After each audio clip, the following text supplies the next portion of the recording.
We've got ourselves 4 games left in the regular season to decide our fate. And that is after last time a horrific stretch where we lost 3 of 4 games. And the one win before that was a 6-0 ball game. That is just not good enough.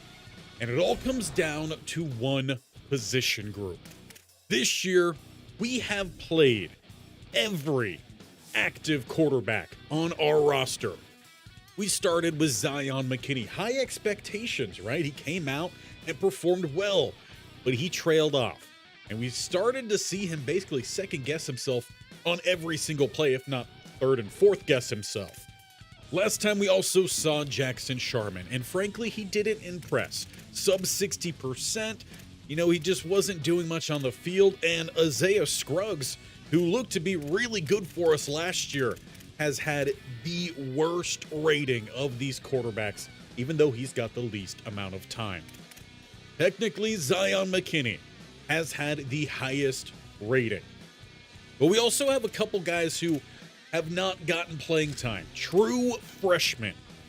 And I think with 4 games left, we have to be willing to potentially put a 57 overall quarterback out on that field if our other playable quarterbacks just aren't doing anything.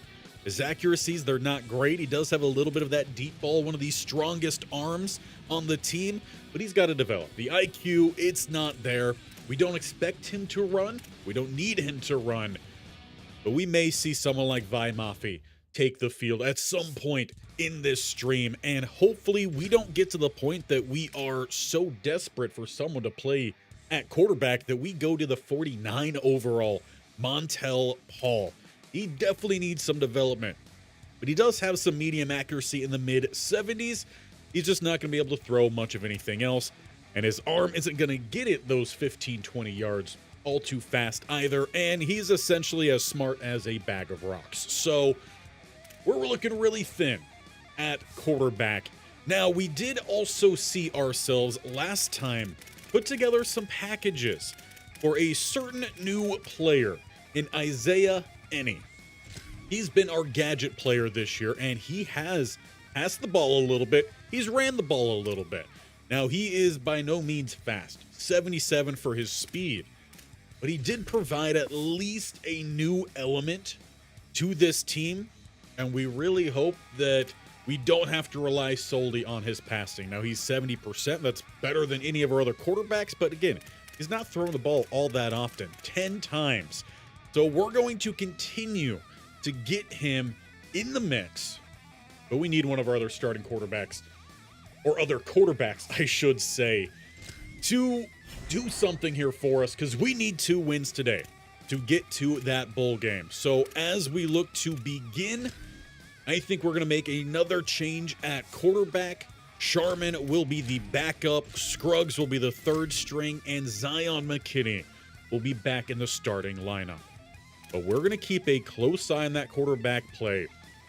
And we may just go ahead and give at least a game here to Vi Mafi, or at least insert him into some games. He could play in 4 before he loses that red shirt. So we're going to keep that in the back of our head. Again, hopefully it doesn't go down to a 57 overall true freshman quarterback having to see the field. First up, we do have Washington State. This is a winnable last stretch of the season for us. It's all good news for us. We just actually need to see us go out there and play even semi-decently at the quarterback spot. I am banking more so off of the defense and the running game. If we can get those playing well, I think we're going to be just fine. Miles McVay, healthy here for us in this series. He also joined us with the UAB series. But we're going to get everyone ready. I see a lot of increased composures, including for Vi Mafi. He knows his name might be called soon. So let's jump into our first game, because we've got to come away with something here. There's no moving things along anymore. Just give us our playbook, and let's take the field, trying to bounce back from a rough stretch, to say the least, last time. But let's get this face on out of here. Let's pause up the music. It's time to play some football. and see if Coach Bobby Ellington can get Sac State on the right path. There is even the potential at a dark horse race for a Pac-12 title game. We need a lot to go in our favor. We essentially will have to win out. Some other games, some big-time losses for the guys above us. But it all starts with our own play. If we cannot sort out this quarterback play, there is zero chance of any title push. And if we can't win 2 games, then we don't even have ourselves a bowl game. Starting at the 23, the offense will take the field. Jason Moses, a pretty quiet year for him. Only 17 catches, 200 yards. He was over 1,000, or at least close to it last year. That is how different this team has played. Also might need to consider playing a little bit more from the pistol, get our quarterback a little bit further away from the line. We're going to jump up top here to start. Of course, if you are new here, this is coach mode. And there's some running room down the middle here. A good start for Rainey. He's been a pretty big part, I would say, of what offensive success we have had. The running backs in general, Brown did play better for us last time out.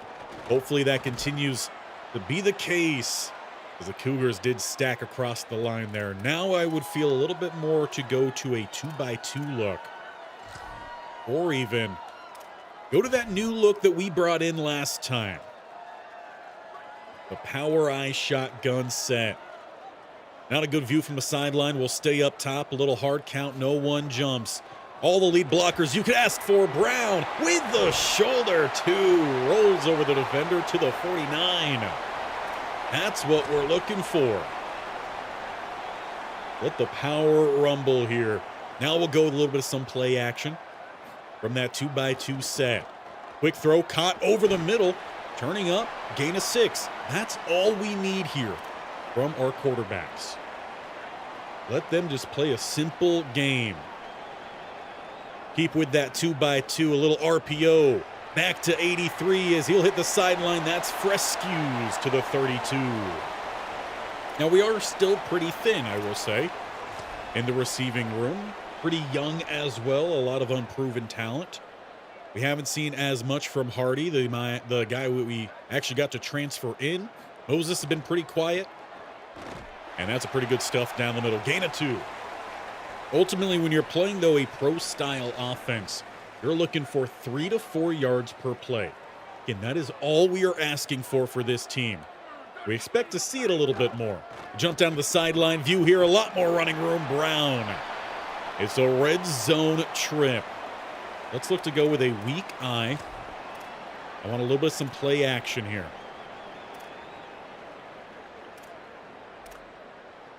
We'll go with the boot LT. Take it from the top. Going to start this game off right.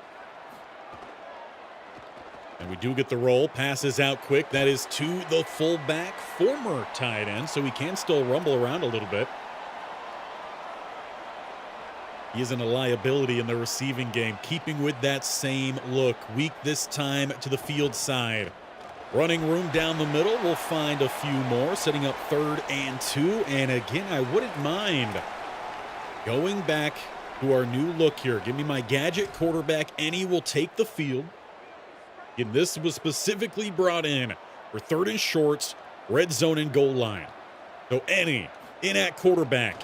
He's going to look to get the edge, but we don't get the block there from Frescues. That would have set the edge, and we might have been staring at a touchdown. Instead, it's Stovall. We'll at least begin the game with 3. We'll take points. We've struggled to get the points. As I mentioned at the top, we had a game last time that finished 6-0. But we know the defense is playing well. We just need to see the offense play well. And in fact, we're going to focus this first game entirely on the offense. We're going to get a good feel for how the quarterbacks are playing. I say quarterbacks because we'll at least have the 2 with any. And at least right now, just McKinney. But again, we're going to keep a close eye on that. Defense forcing a 3rd and 7. And it's a quick 3 and out. That is what we want to see. The defense continuing to dominate on that side. And frankly, it was a side that I think we could have done a little bit more with in the offseason.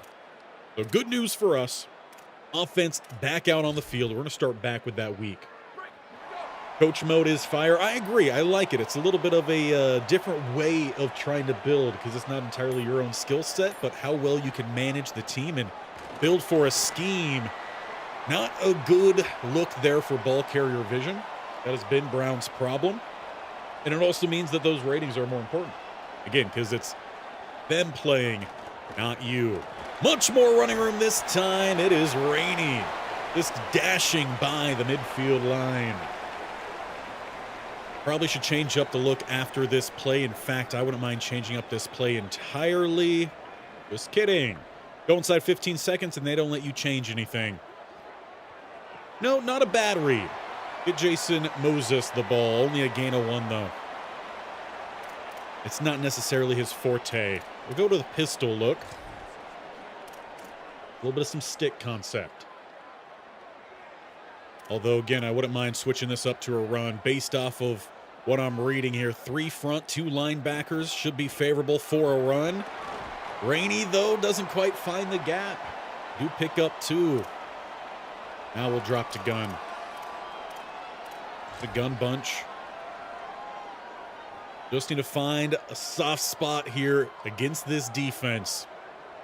Let's go, Zion McKinney. Prove me right in starting you. And he throws the pick. He had 2 different options on that play, too, that were open. That one was, but he overthrew him. It'll be Cougar ball then at the 24-yard line. That's another one of the problems we've seen from any of the starters, too, just the turnovers. A whole lot of turnovers. See if Washington State can continue this drive, though. 3rd and 4. Defense, back-to-back, 3 and outs, that time ending the first quarter. We at least hold that lead through the first break. Back over to the offense, now playing in the dim light. Of course, if you are not aware, this is not actually Sacramento State Stadium. It's just a generic stadium in the game. Handing it off. Stuffed, though, down the middle. Wouldn't mind then a little bit of some play action to follow. Rainey starting to feel a little bit there on the shoulder. Did take a pretty strong hit, landing on that shoulder as well. So facing 2nd and 10. Play action. Quick fire. That's going to be a short gain here. Anton. Call it about 4. Actually, a little bit better than I was expecting. Just got to get to about the 38-yard line here. Bunch right. And the guard jumps early. That is McVay. Hard to find yourself playing better when you're shooting yourself in the foot. So back us up a little bit. That changes what I would look to do. Go a little play action draw shot here. From the I form. Anton and Moses probably the top options. Although they cover everyone deep. And we're going to eat the sack. Better than the turnover, but it's just not good enough. That drive went backwards on us. Still holding on to that 3-point lead. Defense has not allowed a first down yet in this game. Cougars thrown away. Blake Barnett. 2 more yards here. Another 3rd and long, and it's just 2 more yards. So big props to the defense, keeping us in these games. Go a little jet sweep action here. Take it from the sideline, too, as they'll be coming our way. Should be handing this one off to Hardy. He's got some decent speed out there.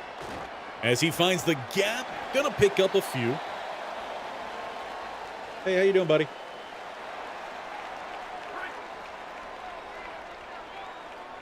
I'll pick up the 3. I'll take that first down. And a good cut there this time by Brown. We need to see that more consistently from him. He could be a solid running back for us, involved in the rotation. If he could just keep the reads on the mark. Little quick step drop, throw too tall, and he gets Anton blown up. All right, let's go draw play here. Quarterback draw, why not? It's not what I wanted to do, but, you know, it might work out here for us. Again, with the number count. You're not going to throw well, at least pick us up more than 2 there, buddy. Probably could have got about 4, I'd say, on that one. Still clean. The 3rd and 8 bunch to the top of the screen. We'll be back to the throw here. Anton just still, it's not placed well enough. It's a good throw. It's the right read. But that throw slows him down, and it keeps us from getting that first down. I'll have to punt that one away. Good punting as well in this game. We've consistently kept the Cougars, honestly, inside their own 40-yard line. 3rd and 8, and it's another 3 and out here. The defense has been dominant for the Hornets. Unfortunately, the offense is nowhere close. Is your favorite college football team Sac State, or are you just doing a rebuild? Just doing a rebuild, though I will say I've watched a lot of Sac State since we lost the Pac-12 After Dark. A lot of Sac State and San Jose State. Those are the 2 that kind of took over the After Dark times. They're also new to the game. We also have a UAB series going as well. That one is a edited video series. 2nd and 6 as we get 2 fullbacks into the backfield now. Handing this one off. Brown, though, ripped down. That's a missed block. You're a Longhorns guy. There's quite a few Longhorns people around here. I'll see them all over the country. I just prefer watching some of the smaller schools. Like Stanford is my main school, unfortunately, with how bad they've been of late. 3rd and 5 here. Drop back pass. Rolling around, trying to buy some time. Lofts on the money to Hardy. Zion McKinney. Every now and then he'll pull that out of his bag, and we're like, where is that consistently? Great play. 1st and 10 plus side. Good blocks up front as we gash him for another run. Injury timeout as well to one of the Cougs. Still only dealing with a half-full stadium. Eventually we'll fill this place out. Bringing out the big boy look. It's Brown. And he's got the first down a little bit more. Elias Brown. He's been seemingly the primary carrier here. We did see earlier in this game, Rainey dealing with a bit of some wear and tear on that shoulder. So it looked like coach is kind of keeping him out for now. Prefers to keep his running backs and overall players healthy. Big block on the outside, but a whole lot of running to just net about a yard. Wouldn't mind another draw play here, an actual draw play, not the quarterback draw. And if you could get your blocks here, it could be big. But if they're going to crunch down, of course they change it now. Do I still have time to go back to a run? We do. Maybe. We'll find out. Nope, straight pass here. Under pressure, it's up, one-on-one, and incomplete.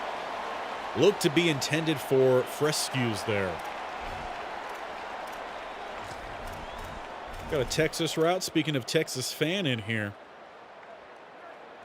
Got a couple timing routes to the sideline side of the field. That's more what I'm looking for. Godley in at running back with that angle route. They rush extra, get it out. That's going to be Godley, close to, and he's got the first down. Not by much. We'll take it with a little bit of some hurry up as well. Handing it off to him. He's going to take a couple good hits in a short span of time, but just try to get us a little bit further down the field. Gonna set up a little switch concept up top, get Hardy along that sideline. Shabazz will take it inside, single high safety. Pressure working its way through, and Moses had it for a moment. Honestly, I thought that one was going to be picked off. And can we actually see a draw play get ran here? We got a bunch up top. 41 seconds to work with. It's 3rd and 8.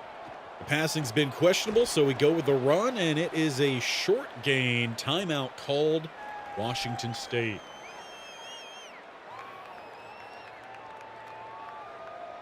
Coach wants us to go for it here. I'm more inclined for the points right now. It's been, frankly, harder to get the points. So let's settle up here. 31-yarder left hash for Stovall. Going to go 2 for 2 in the first half. And we'll tack on those 3. It hits the All-State logo. 6-0. Looking pretty close. What was it, that San Diego State game last time? Ended 6-0. Hopefully we got a whole other half. Now, defense has not given up a first down yet in this half. Should hopefully see them close things out right here. Cross your fingers, knock on wood. There's the first down, 13 yards to Braden Ganashworthy. Sure. Sack, though, Jamario Alexander. He's had one heck of a season for us so far this year. I'd like to send him out right. But we will get into the second half of things. 6-0. Score does hold, and it's 2nd and 20. Defense once again trying to get off the field, and it is another 3 and out. A very short return, but a short kick. We'll start at the 45-yard line. Rainey was in on the punt return, and he'll be in the backfield here. A little bit of a recovery perhaps at halftime. Just not much running room to the bottom. He should have cut that one up top.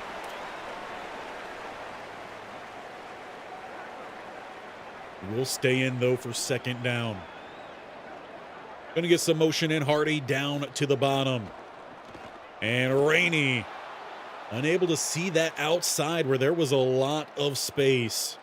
Now wouldn't be a bad time to bring out any, but look to go to the air. Try to get them to bite in on the fact that we've got a running back in the backfield. He's going to look to throw. Eventually, downfield into double coverage. Why not Anton? He was open the whole time. I guess that's what happens sometimes when you put the running back in. We got to punt that one away. Short field, and we get nothing off of it. Dominic Overby with 17 yards.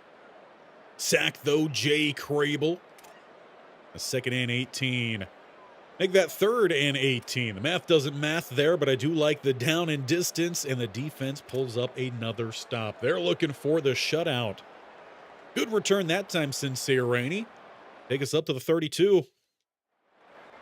Now we're keeping, at least for right now, we are keeping in Zion McKinney. He hasn't necessarily played awfully. Just haven't really seen him make the plays outside of that one good throw, and breaking through the line. I believe that is Rainey. Indeed it is. Sincere Rainey, 9 carries, 35 yards. Been involved in the special teams as well. As we'll look to go back to him here. Lowers the shoulder and packs on an extra 2 or 3. Now we'll go low play action off of it. Single high, that's what we're looking for. Hardy's going deep, but the corners are playing off. And pressure is going to wrap around. Tackles don't do a good enough job there. Luke Webb picks up the sack, and we're staring at a 3rd and long. Now, the normal halfback screens have not worked this year. I've noticed that the cross screen has been a little bit better. So we're going to trial that here. We're going to get Moses motioning across to try to really clear out that backside. Get it out to Rainey. A couple blockers in front, and he decleats one. Struggling, though, to work by that just kerfuffle. We maybe get about half the distance, but it's not good enough. Another drive that goes nowhere here. 1 touchdown drive for Washington State is all they need to take the lead here, despite actually having a worse offensive performance than we've had in this one. And 6 yards is not enough. 4th and 1. Do they risk going for it here in the 3rd?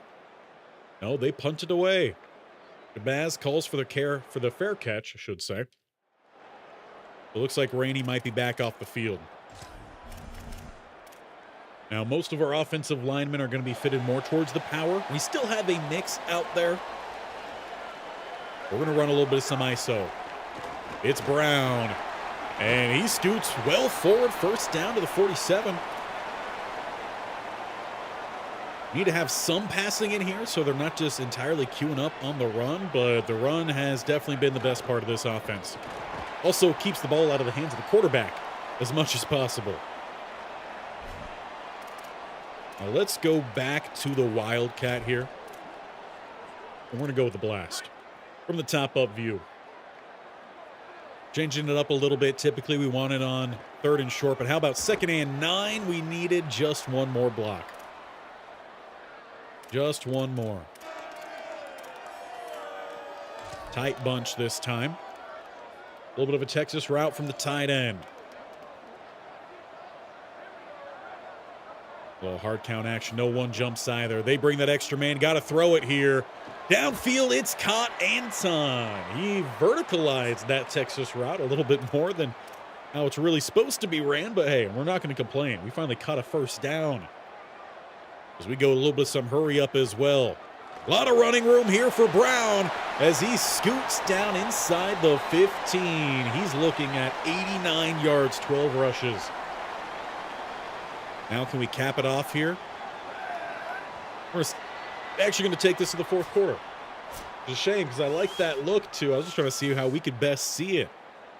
We enter the 4th quarter. No points scored in the 3rd. Still pitching a goose egg is our Hornet defense, but the offense got to find a way to turn this into a 2-score game at the minimal. Field goal would do so. We prefer the touchdown. Might even go for 2 if we can get it.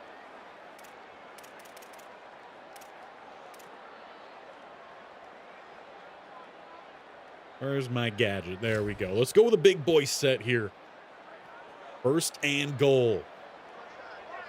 Can't really see a good angle from the sideline here, so it's any. Once again, linebacker is spotting him the whole way, but they do lose a player. It looks to be in the 2nd or 3rd level.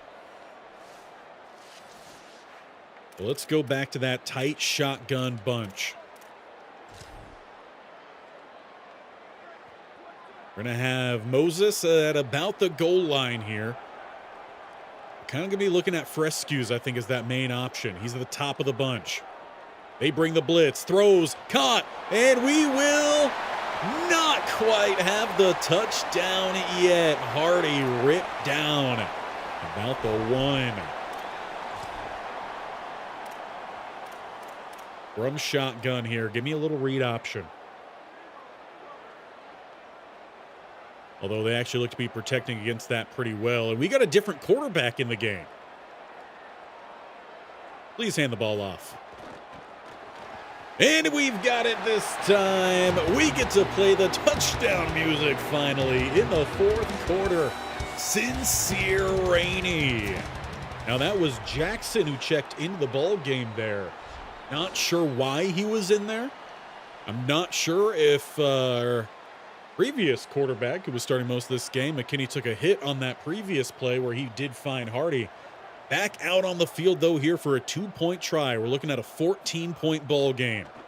They bring the blitz. It's a quick catch, and let's play it again. 2-pointer good.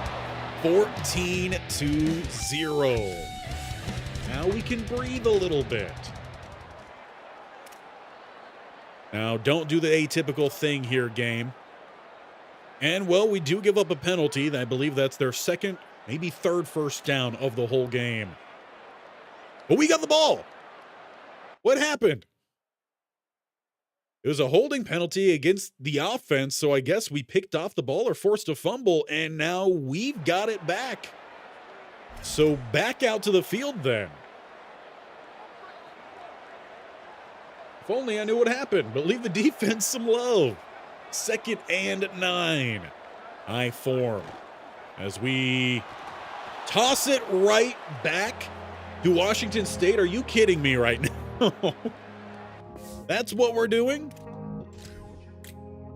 That's both on the quarterback and whoever was supposed to block that guy. What just happened? We go with a toss, and we toss it right into the fullback. Why is the fullback getting straight north? I don't know. But that's what we're dealing with here at Sac State. This is the kind of play we're getting. You know, at least it's entertaining. We are still holding on to that 2-score lead, so we will continue trying to roll through this one. Again, we got to win 2 of these 4 games. And there's an injury to Adam Taylor, one of our top corners. Big play, though, for Washington State as they're trying to get it done here late. So we're going to check in. Down at the 12, Cougars. And quarterback keeps. Stiff arm. And they're down to about the 2. We might need to go with a bigger set then. Try to get a better push. We're going to jump back up to the top-up view. Couldn't really see much of anything on that last one. Tight single back set here. They'll hand it off, and they're going to get the touchdown. We're back to a 1-score game here in the 4th. Turnover gave us the ball. We tossed it quite literally right back to them. And they get down the field in a hurry. 4:48 on the clock. It is 14-7.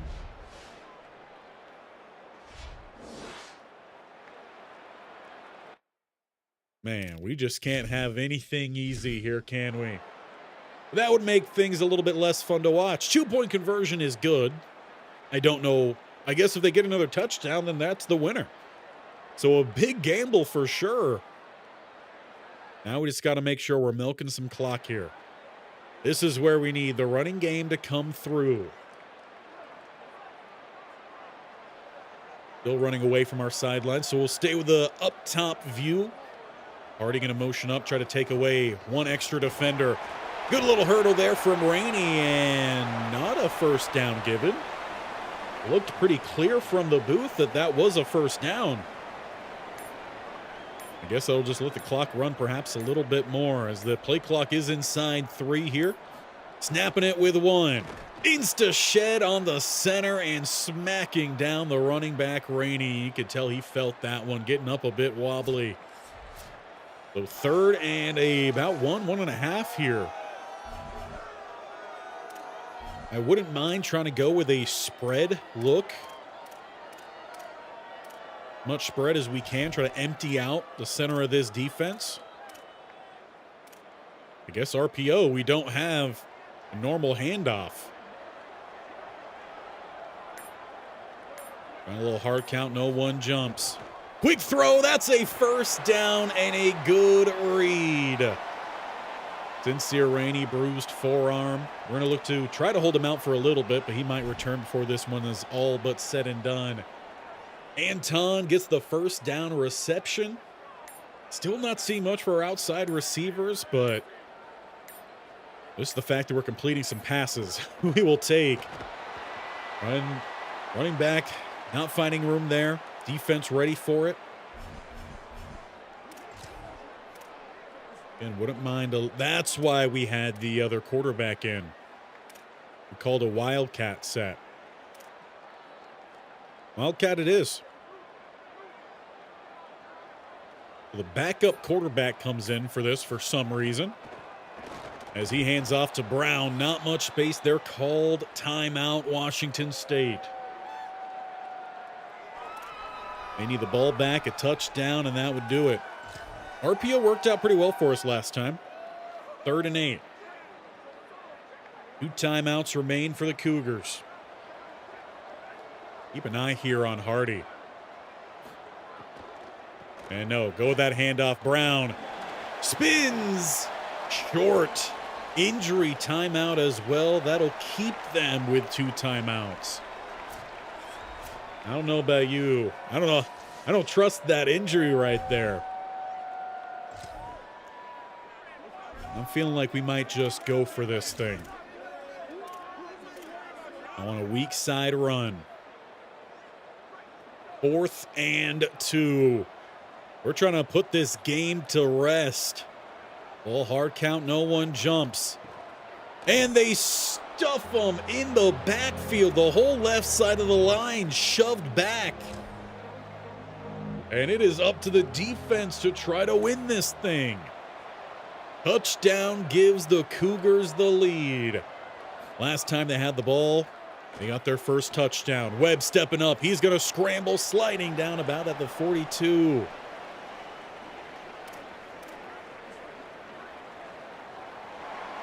We will hit the 2-minute breather there as well. This game was definitely in our hands, not by much, but we controlled it. And it's about to fall out of our hands. The defense can't come through. Broken tackle, and still scooting inside the 30. Still a whole lot of time as well. Carson Kenny with the run. We'll have 2 down to the bottom, 1 up top. Back to the run game, breaking 1, but not breaking away. Loss of 3. No-go trips now to the bottom with some hurry up. Webb, lean pocket, throws downfield, incomplete. Had his man at the 7, but he couldn't hold on. 3rd and 13. We'll love some pass rush here. Split backfield. Everyone out on a route. Webb has time. He throws. First down, Cougars to the 12. We got to go 3 high here. Looks like a timeout by the Cougars. We may need to consider calling some as well. They are 12 yards from pay dirt. 1:16 to play. Webb dropping back. Stepping up now, he fires. Incomplete. Looked to be intended for the running back out of the backfield.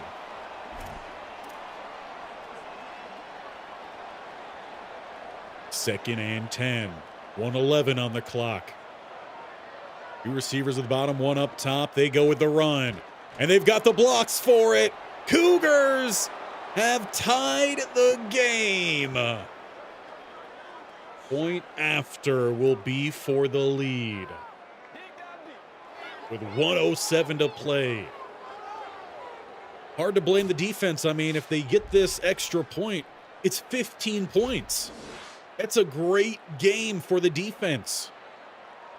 The offense only managed 14 so far. Extra point is up, and it's a Cougar lead, 15-14.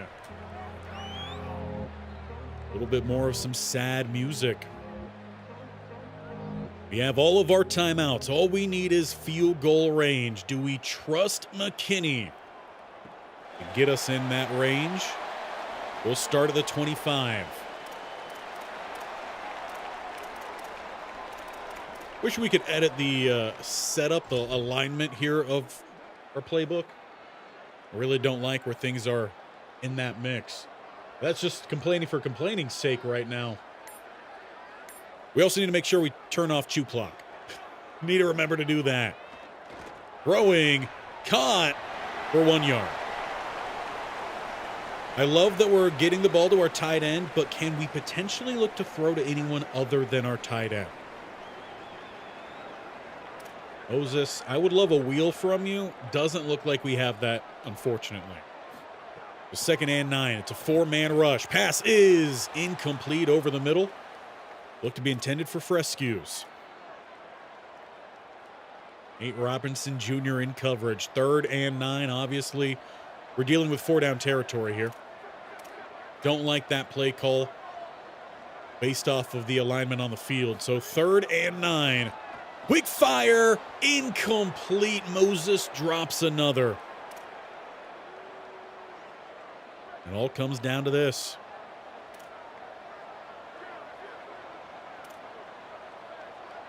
We have Moses to the sticks, Hardy to the sticks. Everyone else heading up the seams.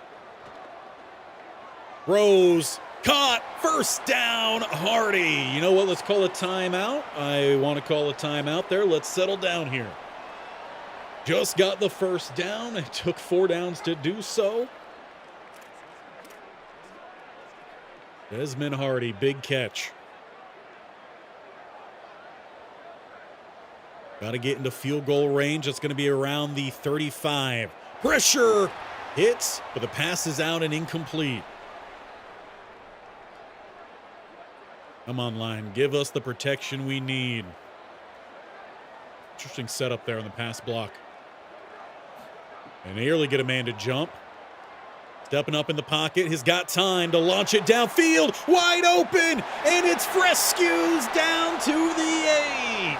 Timeout called, Cougars. What a throw. Give me one more look at that. First off, how did he get so open? It's split safeties. They're out wide. And the coverage sinks. And yeah, he's just left completely open down the middle. And honestly, I love that he didn't get into the end zone there either. Great throw on the money. We're not going to be aggressive here. Just run the ball down the middle. We've got the timeouts. They don't. I'm fine setting up a chip shot field goal here for the win. And it kind of looks like that's what we're going to do here. So let's let this clock run on down. We'll call a timeout with about a second to work with, and we're going to send out Stovall. Fortunately, that does mean we've got to kill about 20 seconds here. What a play, though. Zion McKinney to Frescues. 2 young players on this team. And we're almost there. Almost to the timeout. Cougars can't ice him either. So with 2 seconds, we'll call it. Looking for the winner here. Coach Bobby Ellington trying to sort through some quarterback issues. This is for the win right here. Make it, we win. Miss it, we lose. Stovall, left hash. And it is good. Hornets pull off the win in dramatic fashion, to say the least. We are 1 win away from a bowl game eligibility. I would hope for it to be a clinch. We've seen some crazier things on this channel. But we get it done against the Cougars, 17-15. After a tremendous play, Zion McKinney launches the ball deep and finds Frescues. Caden Reynolds, though, takes player of the game with 1 tackle. I don't know about that. I do feel like we need to check the stats, but I have heard some things about some bugs, and, well, that's a great view of the game-winning field goal. Good job, camera guy. But I've heard some bugs of checking the box score after these games. So we're going to head back to the hub, and then we will go check that box score, because I want to see how our quarterback performed stat-wise. Let's bring the face back in here. We already got the music rolling. Big win. Big win. Hopefully we're going to find ourselves landing a couple more commits as well. Probably some verbal. One might change from a verbal to a hard commit, as we're trying to lock in some more recruits here before the end of the regular season. And I think that was a drop there for the top guy.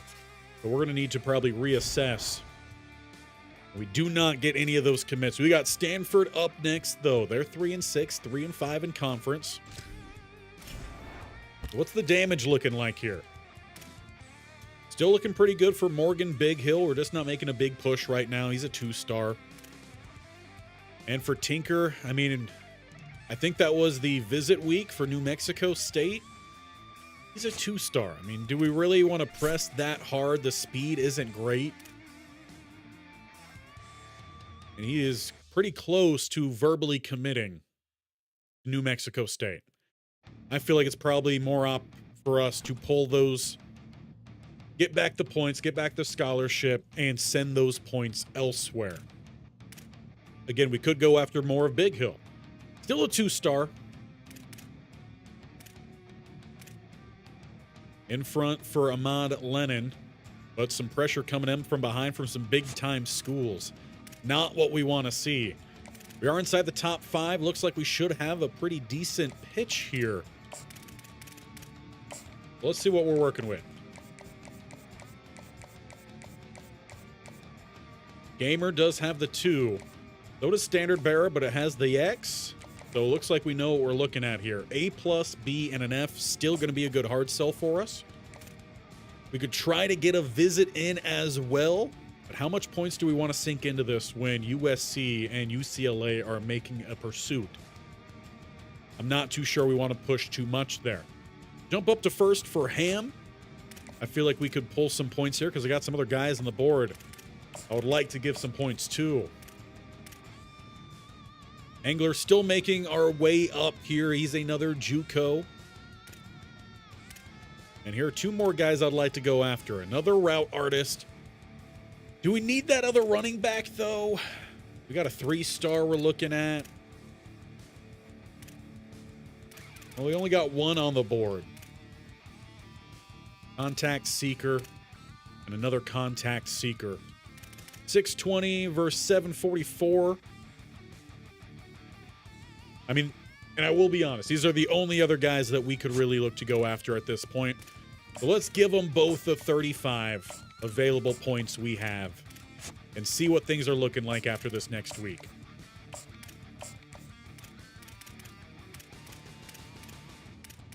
We could land the 10 targets we have on here before the end of the regular season. I'd be very happy, or at least before we get to the offseason. I'm not sure if we're going to be able to get that done, though. I would like all of those battles to be done before we even get to the offseason, so that way we could focus entirely on bringing in key starters, and if we've got the extra, bringing in some guys that we could try to develop. Now, we did see Sincere Rainey a bit banged up in that last game, and it looks like it's going to have to be a no practice, and he's still going to carry some wear and tear.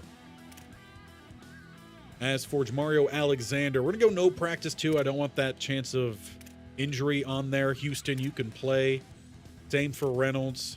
Same for Sheffield. Yep. And Hector, you're playing as well. All that good. A little bit of some decreased composure there, but we're trying to keep our starters as healthy as possible for this push. We need one more win for bowl eligibility.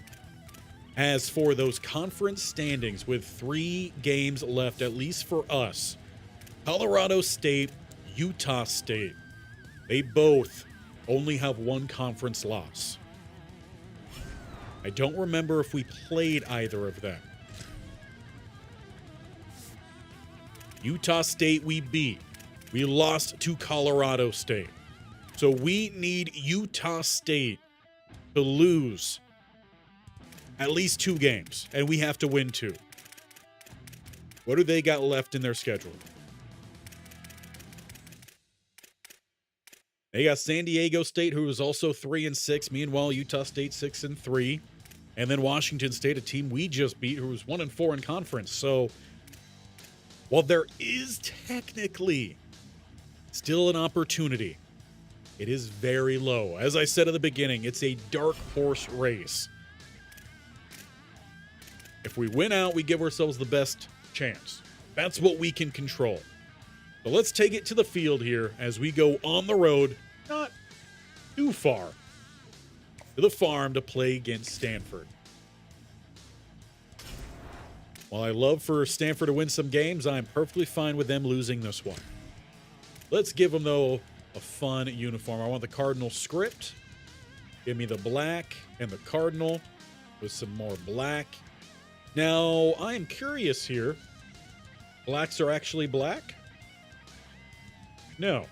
That's something weird. Okay, I don't know if you guys have noticed this. I like those cleats, though. The black and primary or black and secondary is not black. It's normally your team's primary color with your secondary color, and then with the other, it's, I think, inverse of that, typically.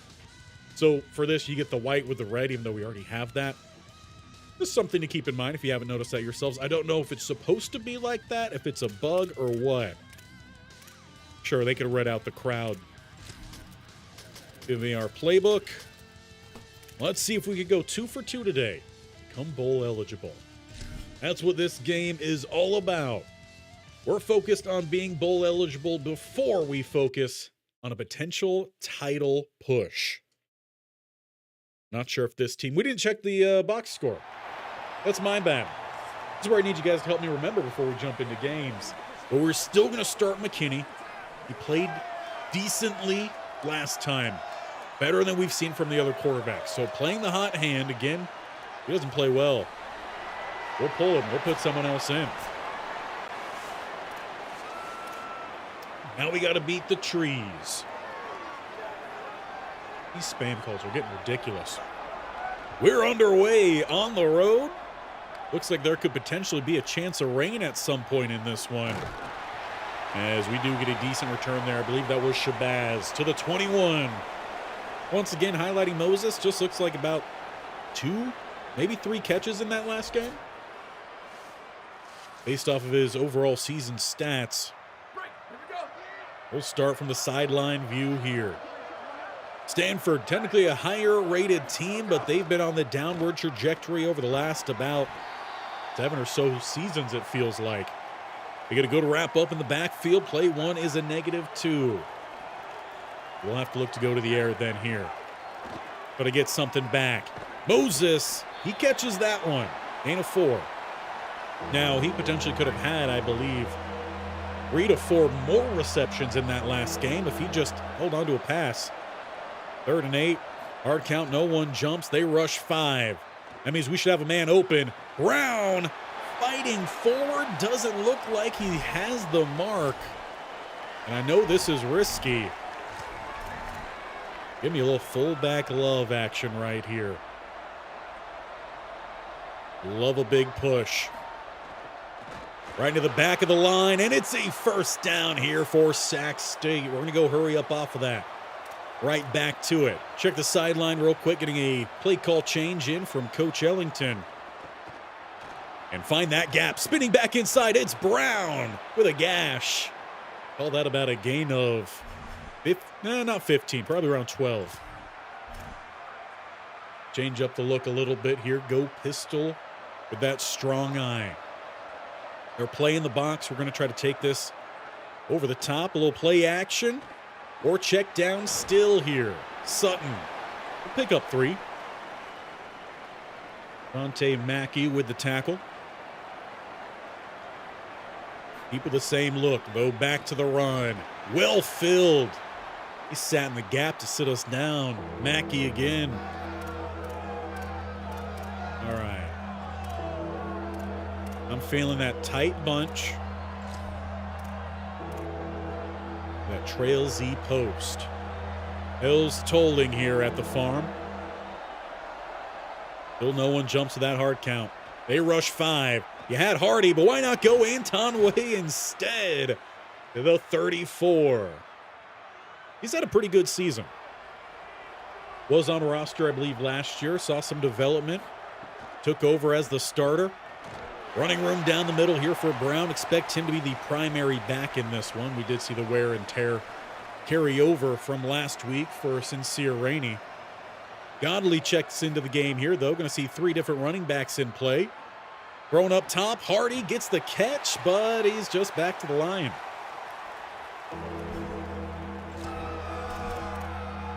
Not a quarterback draw. Simple draw from a spread look. They do have 6 in the box. We'd have to beat 1, but I trust the run more than the pass. And turning up top, that's Brown. Gonna be a little bit short. I'm fine settling for the points here. Stovall in from the left hash. And this is driven right down the middle. He's been a fantastic player for us these last couple years. A lot of our points offensively, or from the offensive drives at least, coming via the field goal. Obviously, want to start converting those into more touchdowns. I think that's going to take some more improvement to the quarterback room and eventually to the receiving room as well. Not sure the receivers are getting open enough to make our quarterbacks feel comfortable throwing to them. And a 3rd and 11 here from the defense, knocked away by Jonte Gilbert. That's a pretty good start. We're going to start to get through this one, I think, a little bit quicker. We focused a lot on the offense on that last game. Not enough there on 3rd. So 3 and out here.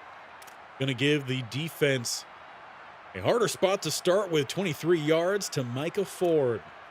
Stanford plus side, 15 more yards. This time reception, Micah Ford. We're going to jump in. Though typically I feel like the defense plays better when we're not watching them. Play clock, or full clock running down to 1. Stanford could have snapped that ball there with plenty of time. I guess they chose not to. Also not had a good look, I guess. So we'll flip the field headed into the second quarter. It's a 3-0 ball game with 3 options up top here for the Cardinal. Handing this one off, Micah Ford, though, tracked down from behind. I believe that was by Cray.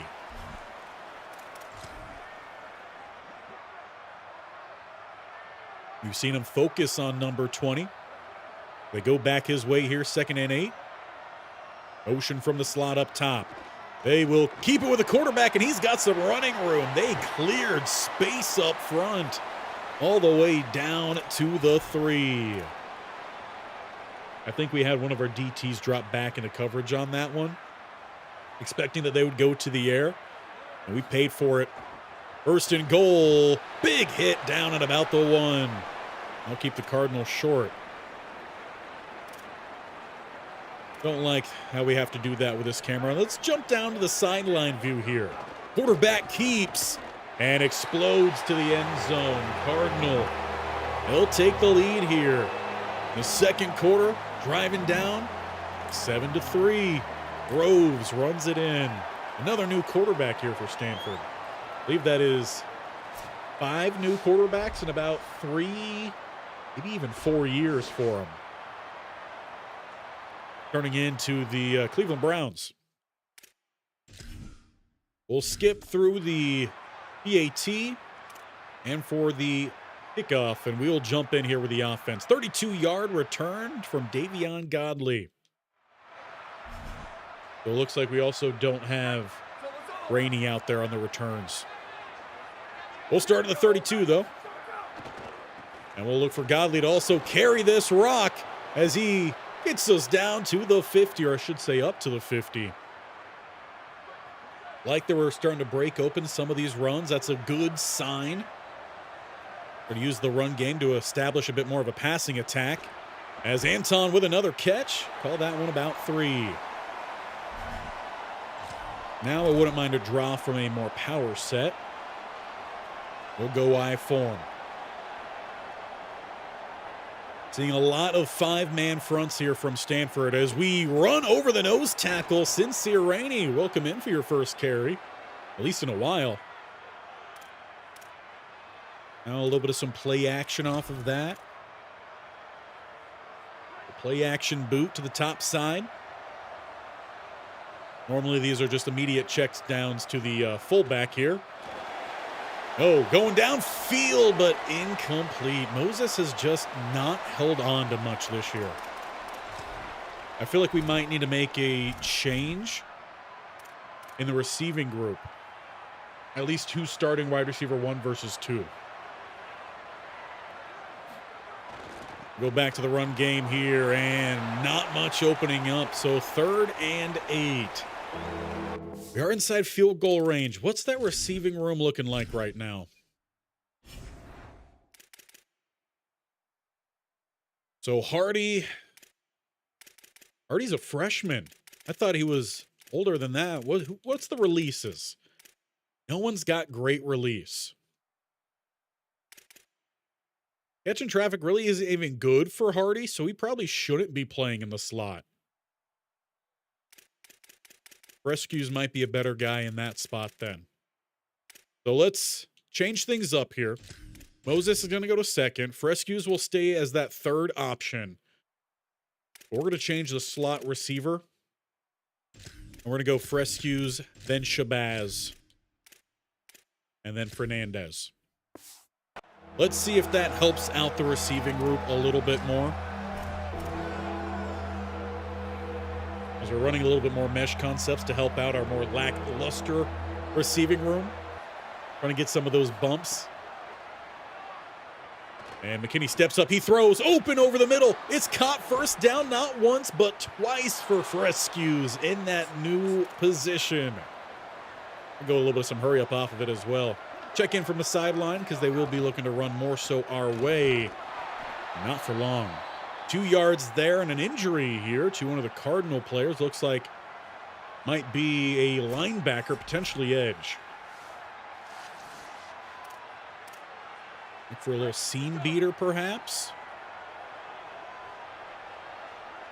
If we're going to do that, I want Frescues on a corner. See if we could pin that in our favor. Or we'll take the play underneath. Incomplete, though. Hardy not able to hold on. Gadget receiver not exactly fitting the mold of what we're trying to do here, the power style, or pro style offense, I should say. But we were beggars. Frescue's open again over the middle, close to 4th and inches. They don't give it to us. Looking for a quick hustle back up to the line here. Rainey beside our quarterback. Though he keeps it, he shouldn't have. He should have handed that one off. That's the gamble when you go with some of those plays that it could pay off big, but you're betting on the player the CPU to make the right read. Turnover on downs, a sack by Will Weber. He's had a pretty good season. And then thrown away by Mike Groves. So after the turnover on downs, no damage done. We'll let the offense work themselves a little bit here. First down, we are plus side. Sack, though, by Joe Assat. I don't know. By Joe. I've seen that name around a lot, too. I should know that one. 3rd and 14. He gets 7. Are they feeling like this is field goal range? They're not. Part of me really would like to go for this. And yeah, we can't make... We can. Yes, please. But we can't make a hot route. See if it works out then. 4th and 8. And we launch it downfield, open for the touchdown. What a throw. Zion McKinney. And the farm is silent. They can't believe Shabazz got open like that on 4th and 8. Pressure bearing down. And a great throw by McKinney. He led him a little bit more to the outside and away from the coverage. That is 2 beautiful throws here for Zion McKinney. But that's going to be blocked. So 9-7. And the starting center injured on the play. Even when we have the good, we've got to match it with some bad, too. Some sweet and sour. Man. Just before the 2-minute break as well. See what the Cardinal want to do here? Well, it's Aaron Scott with the pick. So it's back to the sweet then. It's just all over the place here. You never know what you're going to get with this group. But we do have the ball down at the 18. All of our timeouts, 1:38 to work with. A little pump action there. Handing this one off, it's Rainey. And he's going to tote the rock down to the 10. Timeout called by the Cardinal.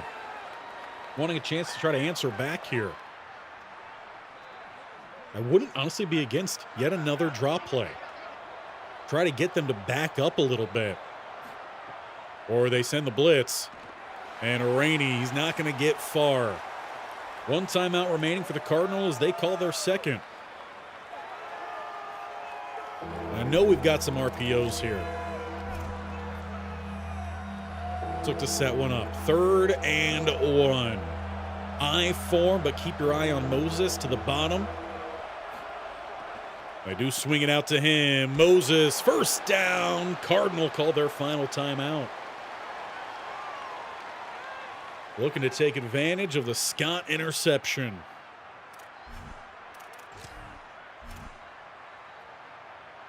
Run that wheel here down to the corner. Wouldn't mind seeing what Sutton can do there. Rainey, sit back there and block for me, actually. And we needed that extra block. Dion gets rid of it. Incomplete. You know, actually, a Texas route might be just fine. Take the curl flat. Although for Moses, I prefer more of a zig there by a little bit more time for Hardy. You got to throw before that. Taking too much time. All right. We haven't pulled it out yet, so let's do so. Gadget quarterback in the game. That is Any. We'll take it from the sideline view. As they bring the blitz, he throws outside, and he finds the touchdown to Elias Brown.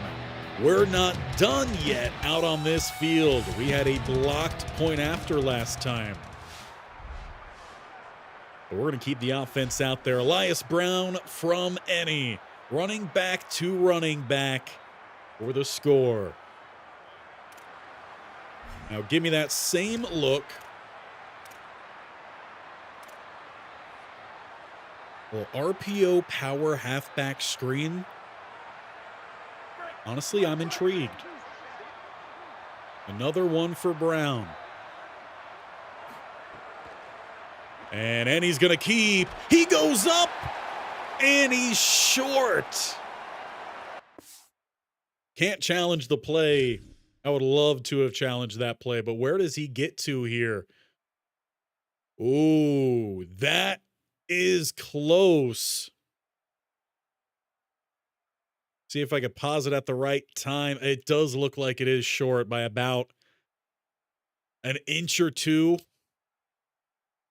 Flips, and then, yeah, he falls definitely a yard short. That was close. I like that play. I've got to keep that in mind for later on. But we do still hold on to a nice lead here. It's still more than a touchdown lead. We're looking at an 8-point ball game here. Just want to see the defense hold. Don't give up anything cheap here before halftime. It looks like Stanford's more or less trying to run this one to half. Interesting take. I mean, they don't have... Actually, did they have a timeout? No, they used all their timeouts, so that makes a little bit more sense. Stanford, though, does start the second half with the ball. Penalty, Derek Houston roughing. Don't like seeing that. 10 yards to Chico Holt. Thrown away, though. 3rd and 9. We only give up 4 at the 42. That's definitely outskirts of range. And they went for it. Incomplete. Turnover on downs. This team might be trying to do a little something for that Pac-12 title push. Keeping the drive moving. Sincere Rainey. A run there by Zion McKinney. Desmond Hardy gets us down to the red zone, but we do lose Daniel Michelle on the play. One of our starters up front. Let's see if we can help him out with a little bit of a draw. We'll check it from the sideline. They're close enough. The right hash. The right hash as towards the right side of the field. The correct side of the field for us. It's the left hash. Well, pump there. Rainey. And he will scoot down to about the 10-yard line. They mark it actually at the 12. What about a little counter? They'll run closer this way. We might see something. And that's going to be at least a first down. Sincere Rainey, and another injury here to Murray. He got a bit shaken up in the first half. Trying to battle through. I was not trying to run that play, actually. Thank you very much. Let's go. Not play action, but we'll still stick with it. From pistol. McKinney throws. Anton. Maybe a short gain. Let's bring back out a Wildcat here. Do we have a weak side run here? No. We got a sweep. Let's run the sweep to the sideline side, the shallow side of the field. All right, Any. Follow your blocks or outrun your blocks. I wouldn't think that'd be a problem when you only got 77 speed, but apparently it is. A little bunch nasty here. We'll take it from the top up view. Rainey's going to go in motion.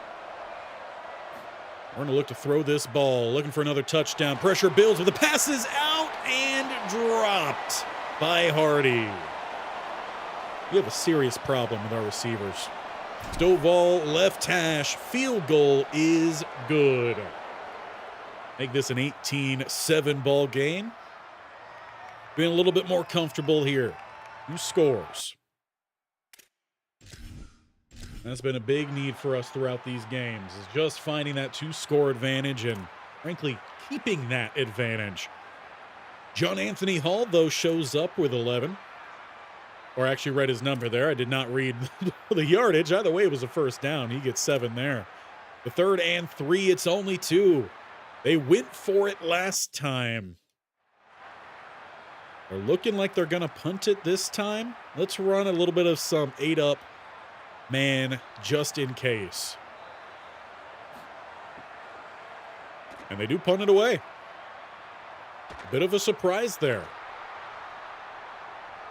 Real life, I would think Andrew Luck would try to make sure his coach is going for that. As we take the field here, less than a minute to go in the 3rd, we've got a 2-score lead. And we should honestly probably start chewing some clock, especially with the health of our running back room. Speaking of health, Hector once again banged up on the play. He too trying to fight through some pain. Let's try to help him out a little bit. Take some time out of this game. Although, obviously with that injury, there is no hurry up right thereafter because it stopped the clock. Had a little RPO drawn up, but just a short gain down the middle with now Sincere Rainey needing help to get up. He's going to make his way over to the sideline. We're going to have to put in Watson for Hector. We may not see much of Rainey for the rest of this one. He might need a week off, quite honestly. And we might have to give it to him after clinching. If we win this game, full eligibility. Sutton wide open, though, on the check down. That'll be a big first down. And I'd prefer him not to be back out on that field. Let that clock run. Should be the final play of the 3rd. That play clock runs inside 5. Down to 2. They finally snap the ball. Weak side pull, but no space. They give that to Landon McCumber with the stop, and we go to the 4th. 18-7. That's a weird score line, if we're being honest. Wouldn't mind a little bit of some play action here. Play action boot. From the I form as we kick off the 4th quarter here. We'll check down from the sideline. He should be rolling more so our way. Ion lofts. Just a little bit off the mark there for Hardy. Tight coverage.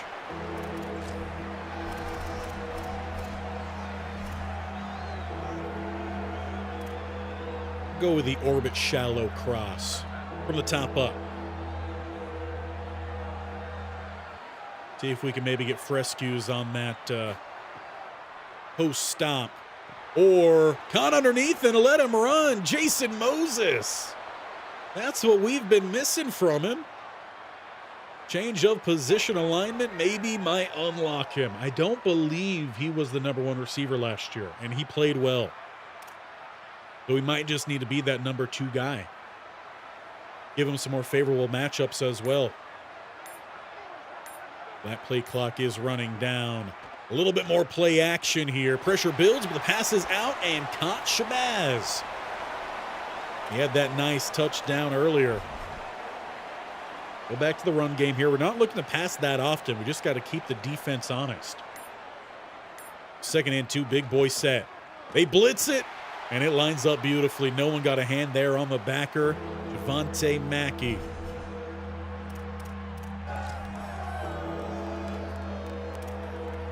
Go speed option. We might have the edge there too. I'm going to snap it with about a second to waste. Oh, that ball's on the curve, and it's scooped up. Stanford ball. I don't know if McKinney was trying to pitch it or if he just straight up fumbled that ball as several Cardinal bust through the line at the same time to get to the quarterback. Connor Bachhuber? Bachhuber? I'm going to need a pronunciation guide on that one. Either way, it is Cardinal ball. Landon McCumber, he recovers. Cardinals start at about midfield. Go the top-up views here. And they're going to shake up their look here. We're going to shake up ours as well. They go to a 2-by-2 set. Setting up a play action. Pressure building and sitting him deep in the backfield. 8-yard loss. That's how you want to start the drive, especially after a turnover. You go statistic-wise, typically offenses get the big play following the turnover. Not with this defense. Bunch down at the bottom at 2nd and 18. They're going to break up that bunch with a motion up to the top. And they'll just stop him up there. Another roll. Finally finding him, but he just finds the line of scrimmage and gets out of bounds. Well, 3rd and 18 then. Defense definitely protecting against the pass as they do shake things up a little bit. Got to back up our coverage a little bit, but it's not working. 3 down to the bottom. Pass rush forming. That pass is off and over to the sideline. A chance to get off the field here.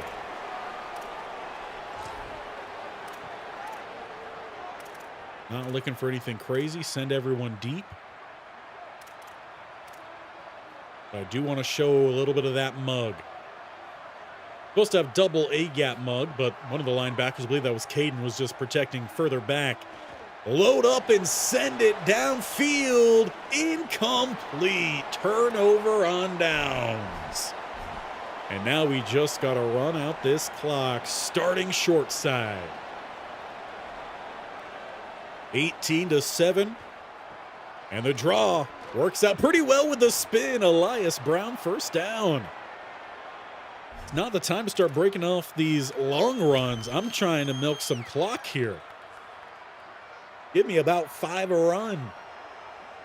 You only have 29 yards to work with. Double fullback, double lead. There we go. That's more of what we're looking at. Gain of 6. Got Micah Ford to 3.8 a carry, 2. Defense, a phenomenal job yet again. And Elias Brown busted outside. The last defender to potentially prevent that touchdown wraps him up. One more score here, and we might just start to work it to the end. A little bit of some play action. Boot down to the bottom. Or back up top and lose a bunch of yards. Yeah, that works too. Mason Weaver getting back there. What is the Hulk formation? I feel like that's what we were in. All right, Hulk it out then. Back to the big boy set. Play action didn't work. Go back to the run and open up some more lanes here, letting the clock I was hoping to run down further. Cardinal calling a timeout. Sitting with an 11-point lead. Field goal would make it a 2-touchdown game. Feel far more comfortable with that. Just keep the rock on the ground. You had massive running room at the top, but he didn't see it.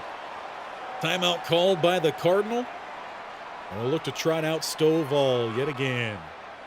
More or less lined up in between the uprights. It's another one good for Stovall. That is a 14-point game here. Sac State on the road at the farm, and the Cardinal, they just haven't found a way to beat this Hornets defense yet. Let's start working our way then to the end and hopefully a quick celebration of an end. 11 yards. -2, as that should take us inside the 2-minute breather. And it's an interception for Tevin Brown. We should be able to just let this one come to a close then. With a 30-yard run by Godley, and that is your ball game. We needed 2 wins, and we go ahead and knock those out in the first 2 games today. We are bowl eligible. And now I want to make sure that we go check those box scores from the last couple of games. Elias Brown having to take over as the primary back in this one, and he had himself a pretty good game. Offense in general, I feel a little bit better about. 21 points, it's nothing crazy. I'm going to take it. That's a big win, and we're going to look to stick with the adjustments we made here at receiver. That's another thing we're going to need to go check. Or change, I should say. Let's return to the hub, and again, we'll go check those box scores, see how the quarterback played in these last 2 games, and I mean, hard to say that he should come off the field because he has been leading us to 2 wins. Whether they're pretty or not, they are wins. We'll get over to that next week. See if we get any of those commits to land this time. Free up some hours. Would be nice. And we do get the verbal commit from what a linebacker name, Damian Rambo from Rome, Georgia. He's the only one to join right now, and obviously we still have to keep some points his way, as we still have to turn the verbal into a hard commit. Before I forget and get sucked into that, let's check those box scores, and then check as well conference standings. So from Washington State and from Stanford, we put Zion McKinney back at the quarterback spot. First game, $178, no touchdowns, 1 interception. He did hit that 56-yarder, though, that helped set us up for the game-winning field goal. 23 attempts, 16 completions for 69% complete. That is what we're looking for. We just need to turn those into a little bit more production, I feel like. Average yards per completion, though, was a first down. So, I mean, it's working with what we want the offense to be doing, right? We just need to make sure we have a little bit more success running the ball. Rainey, under 3 yards, not good. But 6 yards for Brown, that is great. Rescues had 3 grabs, 3 for Hardy. Anton had 5. Now, how did that change in the game against Stanford? We made the adjustments to the receivers, kind of shook that group up a little bit. And for McKinney, he threw a $195, 1 touchdown, no turnovers there. 27 and 20, or 20 of 27, 74%. That is perfect. We did lose about a yard and a half per completion there. Rushing, though, far better success. Brown at a 4.6, 13 for Godley. That was a big help with that 30-yard rush he had at the end. And then 4.5 for Rainey. Really good there. Receiving, 2 for Shabazz, still 6 here for Rescues. 3 for Moses, 4 for Anton. Couple drops in the mix with Moses and with Hardy. I would like to see Hardy do a little bit more. The 6'5 gadget, I mean, he should probably be playing more so on the outside. I think that's a better fit. So overall, I feel like better play for sure from Zion McKinney. We're going to let that keep rocking. Let's make the change then to the depth chart to reflect what we want there with the receivers. Double check with our recruits, and then we'll check in as well with the conference standings to see what we're working with. So Hardy goes to the outside. And then in the slot, we move Rescues, Shabazz, and we'll get Fernandez in that mix. We're going to see if that is what unlocks this offense. As for that conference standings, still behind the 2. Colorado State did lose that game.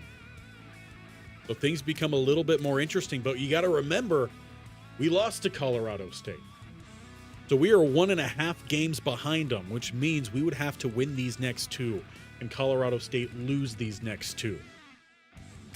We beat Utah State. So if they lose their last 2 and we win just, well, no, if they lose 1, no, they would have to lose 2 just to get to that 3. And then we would have to win to ensure we are both sitting at 3 losses. If we're both at 3, we are in. So still there's a chance. It's just not extremely high. Only time will tell. Only time will tell. How about those recruits? We moved around some points last time. Big Hill still fine there. No one pursuing. Tony Stelt's looking pretty good as well. A physical route runner athlete. I would say probably fitted definitely more towards the tight end role at 6'3", 248. We do get Rambo in.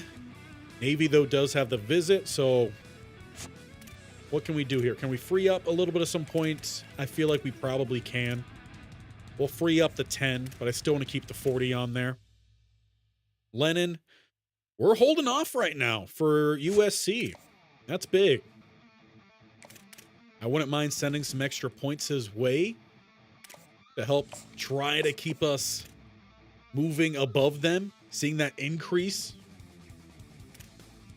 Ham is also getting a bit of a push now in from Cincinnati. Looking good here for Engler. No one else is in pursuit, so let's help ourselves. Let's pull the 10 there, send that over to Ham. We have a pretty good set of pitches as well if we could get inside that top 5. And not much movement here on these two. They both want some money as well. We may need to send some money their way. So we're going to take off the 10. We'll give them the 5, and we will offer up that scholarship for the money that they're looking for. Again, these are top 1,000 rated players, so that's great news for us. It means they should be at least decent. And if they don't end up playing in that first year, in the second year, they may not actually be looking for any NIL. I've seen that happen a couple times. So we're going to pay up. And hopefully that'll get us to the top for both of these guys. Overall, I think we're looking pretty good. Especially for, being Sac State, where we don't have a big budget and we're dealing with a lot of problems in terms of hours. Adam Taylor, that was actually a bigger injury. Partial MCL tear. I think his season's done. 5 weeks. He may be back for a bowl game. Maybe. But wouldn't be back for a title game if we were to get there. I don't believe. The 5 weeks, and we are in what week? Yeah, I think his season's done. That's a big blow to our secondary. Got North Dakota State up next. They're 5-5, 3-4. Hector. I mean, really, you need a week off. So he's going to get a week off. Weber, you're practicing. McVeigh, you're practicing. Stallworth, no practice for you. Rainey, I think we could still play him. He'd have that increased risk, but he at least won't carry any sort of that wear and tear in. Limited for Michelle. Reynolds, you're practicing. And Battle, I don't even know who you are. No practice for you. You're fine. That's what we're going to have to lock in then. Decreased composure for a couple players. But at least we got Rainey in the ball game here. All right, we checked our quarterback stats. We checked recruiting. We checked the conference standings. We made the adjustments to the roster. I think we are good to go ahead and jump into this game versus NDSU. They allow a little bit more points than we do, but it's still pretty low scoring. They score a little bit more points than we do. We're still only at 16 points per game. Let's get into this one. They were a team that we were supposed to beat last year, and we didn't get it done. Luckily, we were able to keep our job. Will we be as lucky this year if we lose to them again? I'd like to change up our uniforms, perhaps. Go with the white S. Just a little subtle difference. Green pants. We don't have green socks. Okay. What do the green cleats look like? I like it. It's at least something different. I'm going to rock with that. Proud pattern. Go green. Wear yellow. Wear white. Stripe out. That sounds good. Why do NDSU have all those and we have none? What's up with that? Let's get this face on out of here. Let's pause up this music and let's get ready now for a title push. We know we've got to win these games. No ifs, and, or buts about it. We need Utah State to lose. If we do all that, we may just find ourselves sneaking in as the quarterback play has improved. Now we can go play in a dome. This is a completely different atmosphere than what Sac State is used to. They did not handle it well last year. This defense is a whole new thing. We brought in some high caliber players. We're missing our top corner out the rest of the regular season. They find a way to take advantage. Looks like we'll be kicking this one off. Let's start with a little bit of some defense. We've definitely focused a bit more on the offense today. Now, also, this is not NDSU's true stadium. It's another generic. Honestly, kind of reminds me a little bit of the Vandals Stadium. Or bowl, I should say, or dome. I'll get it right one of these times. Jackson Williams. Got to keep your eye out here for the Bisons. We'll start with some big boys sets then. 12 personnel. See what our defense can do. Quick throw and a quick reaction. Incomplete. Love to see that. Especially as mentioned, we're missing one of our top corners. So want to make sure that these guys are stepping up and handling their business. We'll stay down by the sidelines here. Good enough view right now. No, I don't want to change anything. Thank you very much. Throws top side. Caught. Gain of about 7 1/3 and 3. Let's look to bring the heat. Keep things tight and inside. They send the receiver quick in motion. We bring that blitz. It's picked up, and that's going to be a first down here for the Bisons. Jacob Kilzer. Couple catches for him. Keep with the mug look with the trips up top.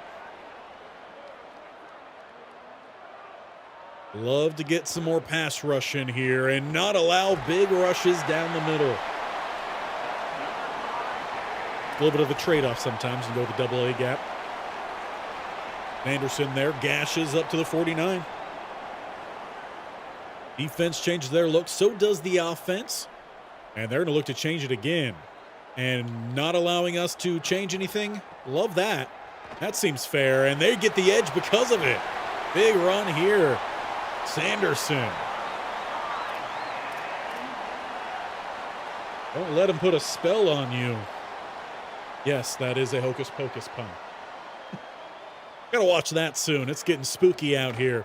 Handoff back to Sanderson as he slips a tackle. Another first down for him. What a start for their running back. We might need to go with a Biggs look.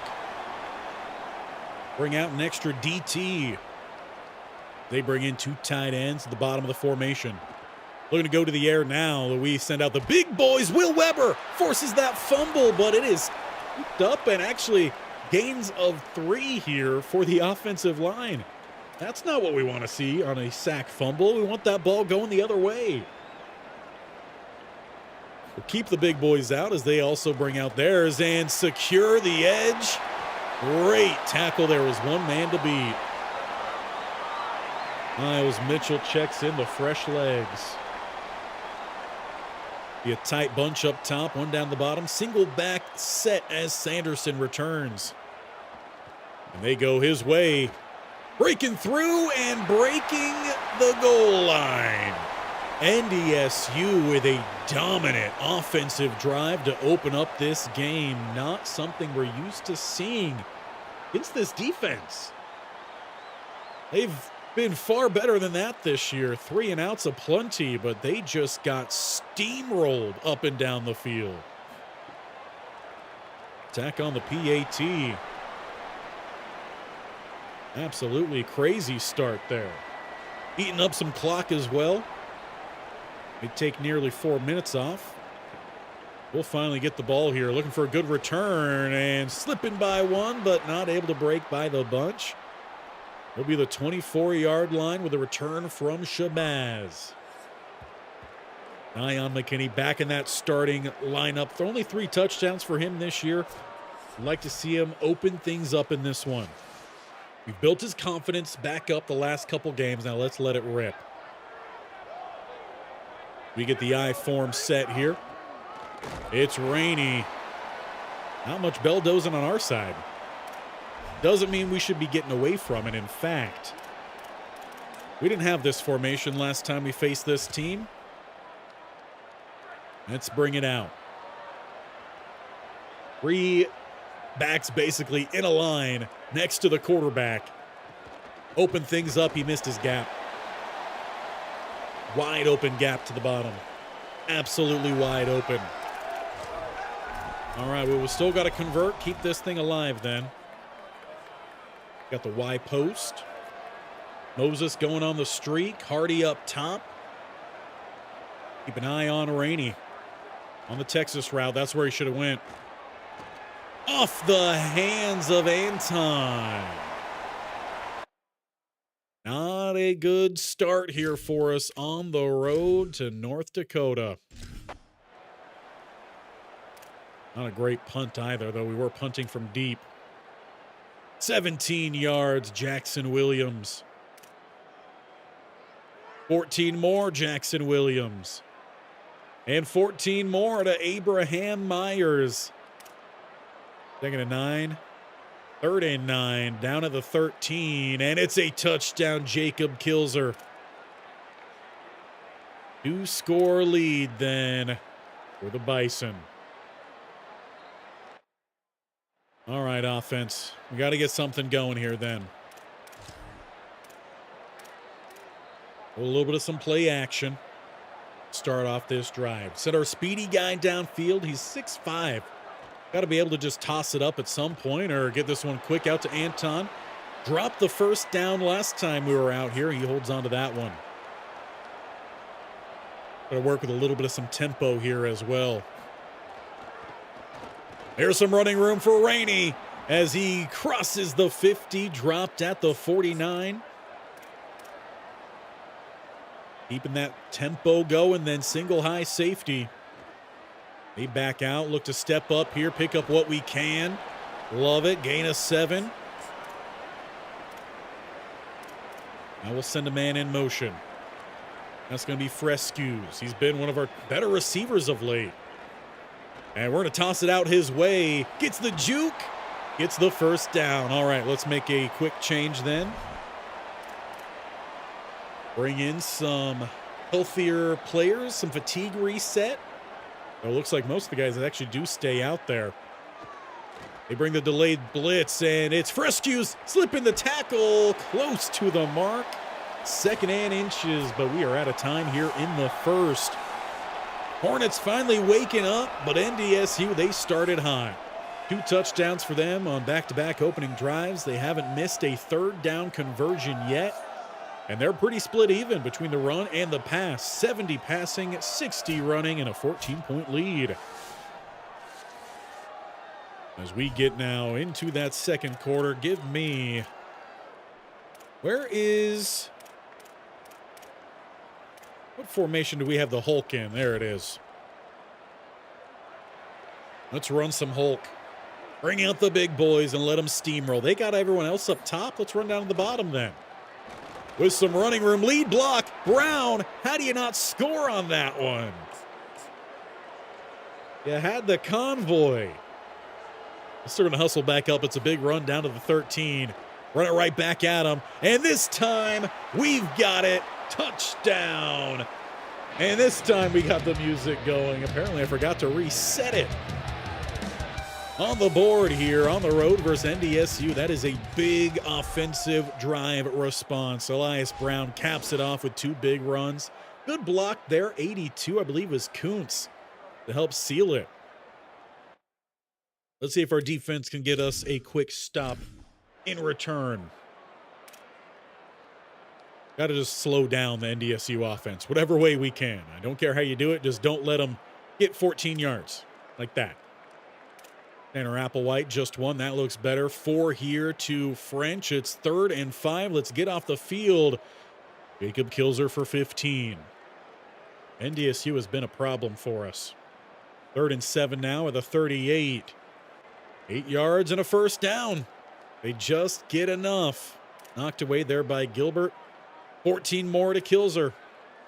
They're looking to reclaim that 14-point lead. So many 14-yard gains here as they're down to the 1. And they'll get the touchdown next to Mitch Sanderson. They have not had a drive end in anything but a touchdown.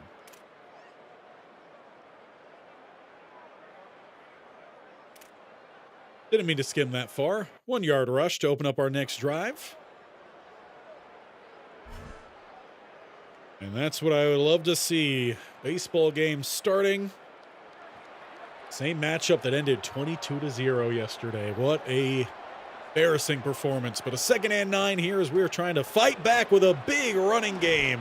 Rainey this time. He gets the gap. And he hits it for a whole lot. Go play action off of that. 2 receivers down to the bottom, 1 up top. They do bite on it. Awkward throw, but it's going to find Anton. 1st down by midfield to the 47. Whatever we can get here positive for McKinney, we're going to take it. Rescues, sent in motion. More play action. Thrown over the middle and caught Jason Moses. Down to the 26. Offense definitely playing well right now. Defense tiring out versus the mix of just hurry up and power running. Rainey down inside the 10. Well, let's not slow up yet until we can end this drive with 6. This time we have reset the sounds as well. Stepping up, throwing. This one almost into the crowd. So we're going to have a little bit of a forced reset there. I'm sure several players on the defense seeing that rotation. Running room, Brown. He's down to the 2. Look for some more hurry up, back to it. Just need something quick here. Or not. Might have been a holding call, but it's not called. And eventually time runs out. Ashton Coker, he gets the sack, and we're going to settle up here. Field goal attempt from Stovall, and he will tack on 3. So it's still going to be more than a touchdown to separate these two, an 11-point ball game with about 2:38 to play. We lose this one, we know that our title push is out the window. 21 yards to Kilzer. Can we not let them score anymore here before the half? 16 to Osterman. 13, Myers. Thrown away, Applewhite. Thrown away again by Applewhite. Can we get a stand here? 0-yard rush. And they will tack on the field goal. So we will get the ball here. 2 timeouts. We'll start at the 28. Getting a little bit more success in the passing game. We love to see. Darwin trips down to the bottom. They get the rush over the middle, but the pass is out quickly. Short of the 1st down there. Look for some hurry up. Let's go ahead and send you straight down the field too, Hardy. As the clock moves inside 25. Thrown to the flat and incomplete. Looked like we were just going for the 1st down there.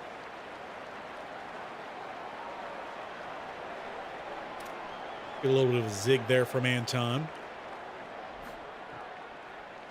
And thrown over the middle. Caught 1st down. Hardy. We got a couple timeouts. I would like to get one off here quick, though. Save those timeouts, hopefully for plus side. Throwing over the middle. It's incomplete. We've got 13 to work with. Again, want to at least get into field goal range. We're going to need about that 35 to 40. So we're close. Throwing under pressure, and it's picked, and there is no one in front.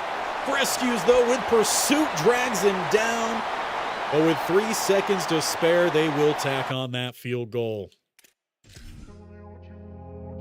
He's just pushed a little bit too much there, pass just a little bit off. 27-10 as we get through halftime. We're going to look to start jumping through this one, I think, a little bit quicker. Big penalty. Who has the ball? It says we still do. I don't know what happened then on that play, but we are all the way down at the 9. We're not out of this one entirely. You missed the read again there, Brown. Keep that one above the block, and you have a touchdown. When we're having to run these extra plays, that might have actually been Rainey who missed that read, as he sits at 99 yards. When we got to run these extra plays, we're using extra time we don't have. We are trailing here. Brown checks in. He gets the touchdown. We'll give him that celebratory tone then.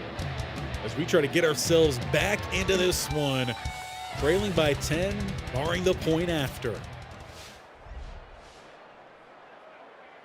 Still would love to know what happened on that play where we flipped the field, that's for sure. They say unnecessary roughness, but we still would have had to hit the play because it's 15 from the end of the play. Not a spot foul. Let's go defense. Victor Goris. I'll take that. First and now second and 20. Applewhite gets one. I was waiting for it right there. I was waiting for it, but no, the defense does get the stop. Let's get back to it then. Don't mind running a little bit more Hulk action. Already an ESPN update. Hey, Seattle scores 2. They already outscored their total from yesterday. And only need 11 times that to match what Milwaukee did yesterday. Wow. First down to run those, we get dialed back into this game. Now going with a toss. Big man gets to the edge, but we only get back to about the line. Actually, check that. We gained 3. Definitely didn't seem like that, but not going to argue. Gain a 3 on first down. Got a bunch down to the bottom here, though. Going to break that up with Moses. He's going to mosey his way up top. Look to go to the air. Pressure building, but the pass is out. It's Frescues once again with running room. And an injury here to McVay. Seems to be a big one, too. He was struggling to keep himself up. We'll be forced then to send him to the sideline. We'll regather ourselves as we send out a new offensive lineman. Godley also into the backfield here. Now he's going to go in motion. First and 10. And letting this one rip. Back of the end zone. Incomplete, but a flag is down. Looks like they're going to get the Bisons with some pre-arrival contact. Now that does give us the ball at the 6.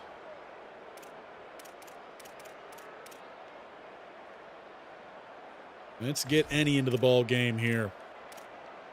I liked that little option, the RPO that we ran. We didn't convert last time we ran it, but I did like it. And you should have tossed that one to the outside there, buddy. You did not read that one very well whatsoever. Back to the shotgun look here as we now move back to the 10. Rips. One up top. They rush 4, and it's going to work back there. Incomplete. It ricochets off of the defender. Miles McVay dislocated ankle. I think his season's done here too. Same thing that happened to him in UAB. I don't know if this was for the season, but I know it was a big one. Third and goal, and incomplete. Fourth and goal. We'll have to settle up here. It is Stovall. And we'll tack on those 3. I'm just going to mute here real quick.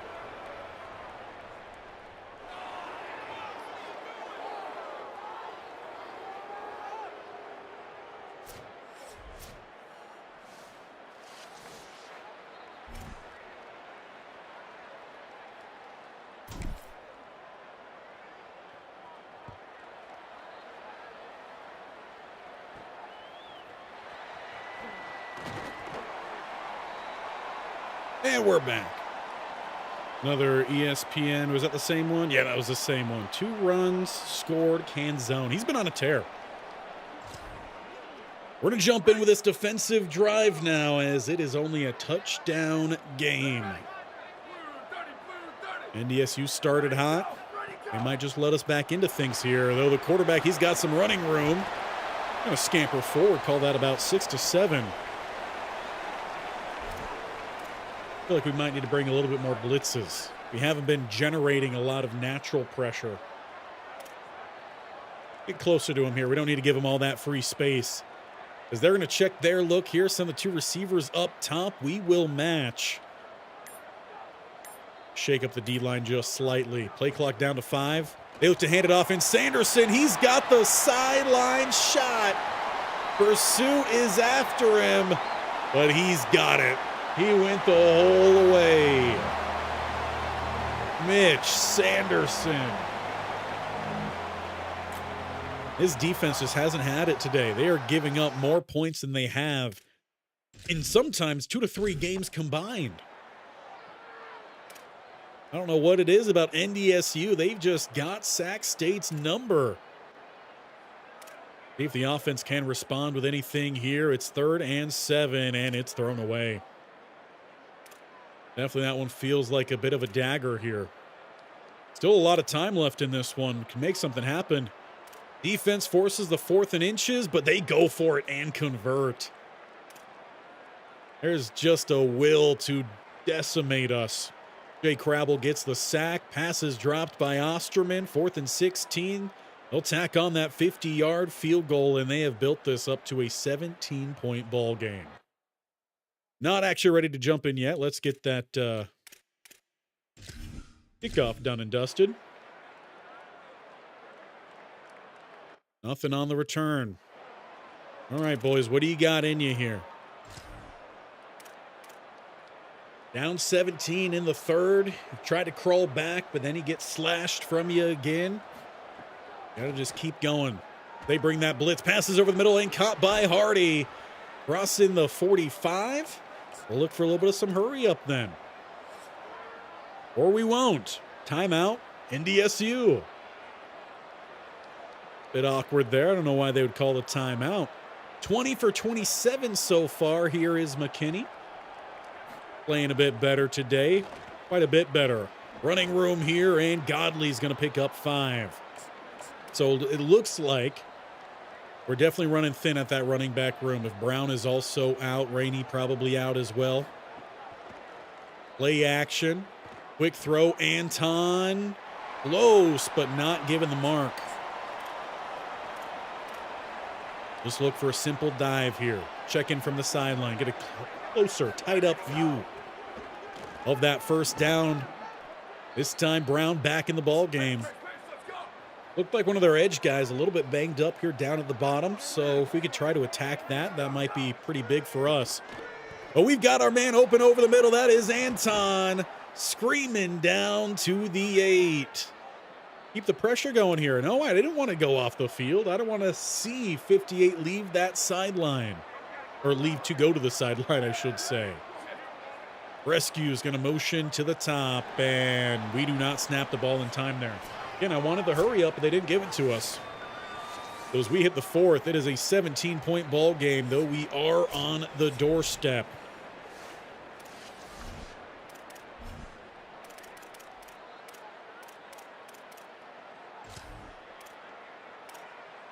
We'll go back here to our Wildcat look. And he's in. Got a pass call here, but he could still look to run it. He does throw quickly, and it is incomplete. Check out of that then. Give me a Texas. Tight end angle. That's what we want here from the top up view. We like throwing Anton. Let's see if we can find Anton. Or spike that one into the turf. Feel like we need to go for this one still.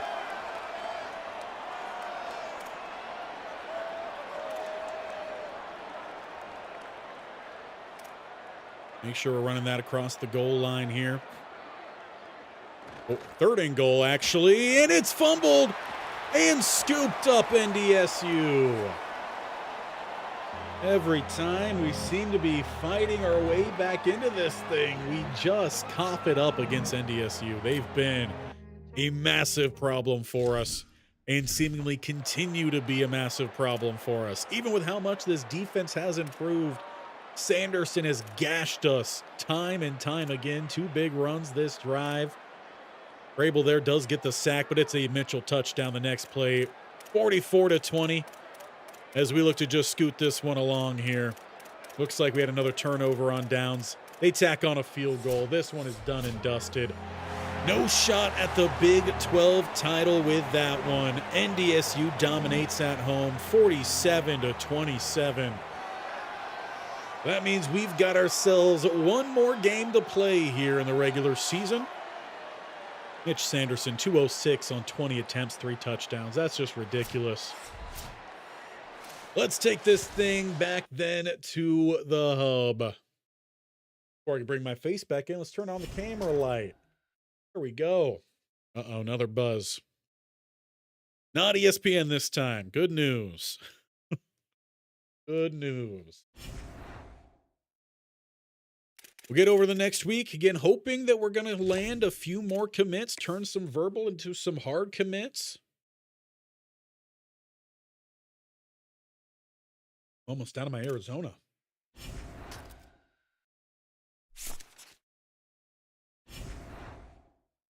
No new commits. So we got Ball State in our regular season finale, Senior Day. Now, we obviously know we're bowl eligible.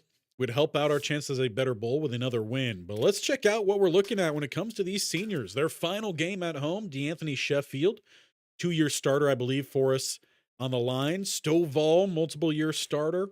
Warren Smith, another starter. Shabazz, a little bit more of a rotational guy, special teamer. Sharman played a little bit this year. He'll be out the door. Richard McKay, back up for us. Sutton, our fullback, will be gone. Our tight end will be gone after this year. Chala, he's a bit more of a rotational guy. Our punter will be gone. Houston will be graduating. Elijah Brown. Jay Crabble, who we've said his name several times today, getting those sacks. Davis will be gone as well.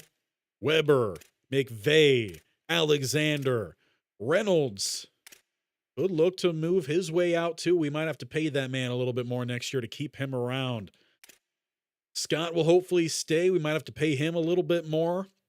So a lot of this team will be graduating and 100% leaving. Not even the question of, can we convince them to stay around? They will be leaving. And this is their final home game for Sac State. Now, if we won that game, it would have mattered. No. Utah State won. It is basically clinched up at this point. Even if Colorado State loses and we win, they have the edge because they beat us earlier this year. So there is no chance we can make it. Maybe Boise State could find their way in if Colorado State loses. In fact, who do they play? Boise State. So that is a big game. Winner of that one is sent to the title. Boise State is 8-3 on the year. Colorado State is 6-5. It's just the conference record is not quite there for Boise State. So we'll see how this one comes to a close. And I think next time we are going to combine whatever bowl game we get as well as the offseason. So make sure, if you haven't already, you are sticking around by hitting that bell icon on the bottom right if you're on your phone, or going down below and hitting the sub button if you're on your TV or on your computer, any of that. And if you tag team it as well with that bell icon, you'll be notified when any and everything happen here on this channel. And of course, if you are enjoying, do hit that thumbs up as we are about to head in to our regular season finale. But before we do, is there anything else we can do here to try to convince these players this is where they belong? Things are still pretty tight here for Tony Steltz. I mean, we don't have necessarily a terrific pitch, but it is decent. What would a visit look like? No more actually able. That's unfortunate. Got the verbal commit here, looking pretty good for Rambo. I think we're going to turn this over to a soft sell, and we should still get that hard commit for him next time. Probably should have remembered what the sell actually was. The clutch. And he might be a starter for us next year because we need something here for Ahmad Lennon, because USC and UCLA, they are making that push. We already have a really good sell here with that A+ and B grade. We did offer the scholarship. We could try bumping this up a little bit to 80. That might just help us out a little bit. We got the money to utilize, so let's try to utilize it. And we're good with Ham. That's good because Cincinnati was making that push last time. Now they kind of fall off. What are the rest of these recruits looking like? Angler, we're looking good. We do get a boost here, but we're not quite up there yet. Well, let's change out the 5s, move them back over to 10s. Let that continue to make their way up. Still leaves us with 20.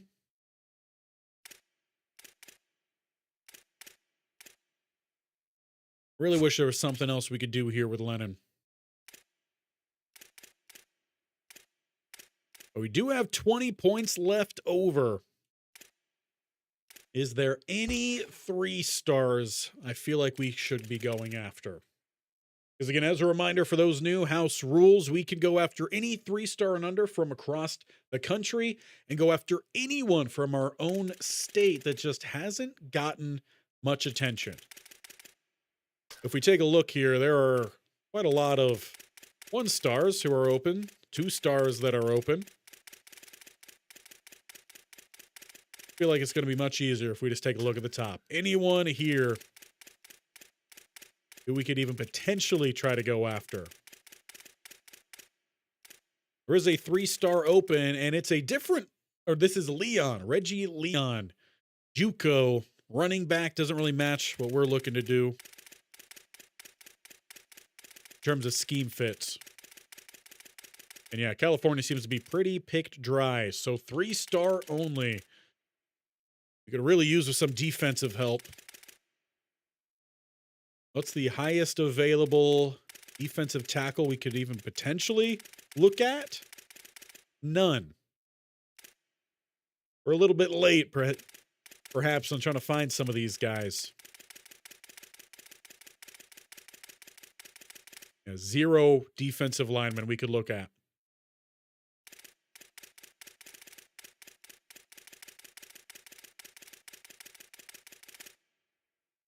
Same for outside linebacker. We got any mics? I mean, I need something here. There is a mic. They do have quite a few of some bigger name schools, though, looking at them. 4 offers from Jeremiah Wade. And we only have 20 points. So that's not going to get us into that battle by any means. Any corners, any safeties? There is a corner here, and he's got several offers. In fact, that is Ahmad Lennon.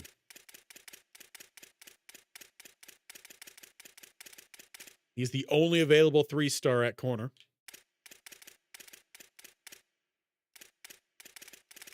None at free. None at strong. We may just have to give these points to someone already on our board then. Yeah, because it seems pretty picked dry then. All right, well, we're not going to drag this on anymore. Angler, we're going to send you 10 more points. And in fact, we haven't given you a scholarship. You seem to be one of the only ones. We'll send you that. 70 for his NIL. Got that sent in. And Big Hill, we'll send you a scholarship too. $0 though. There we go. 20 points spent. It's time to get into the final game today then. Regular season finale as we look to at least give ourselves a better bowl game. We've missed out on a couple players here late, which is a massive miss. Try to keep some of these guys healthy and practicing at least as much as we can.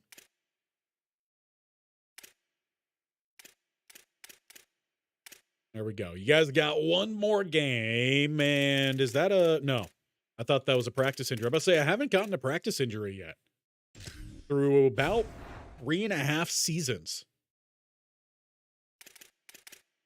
Against Ball State, they've got a losing record. They need the win here to become bowl eligible. We just want to make it a sweeter pot for us. Let's break out the All Blacks. Why we don't have a blackout, I don't know. They got the all whites. Good enough. Let's get into it. Final game then. Fortunately, there's not a whole lot on the line here. I forgot to play the music that whole time. Well, I hope you guys enjoyed a little bit of a quieter background then. A final regular season game and senior day at Sac State.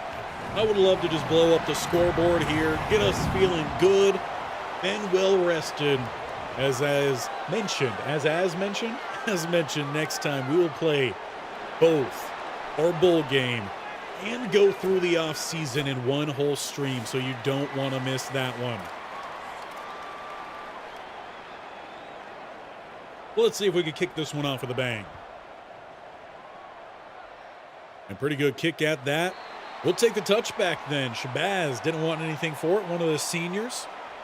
Cedric Anton, another one as well, and he's had a lot of targets here with Zion McKinney at the helm.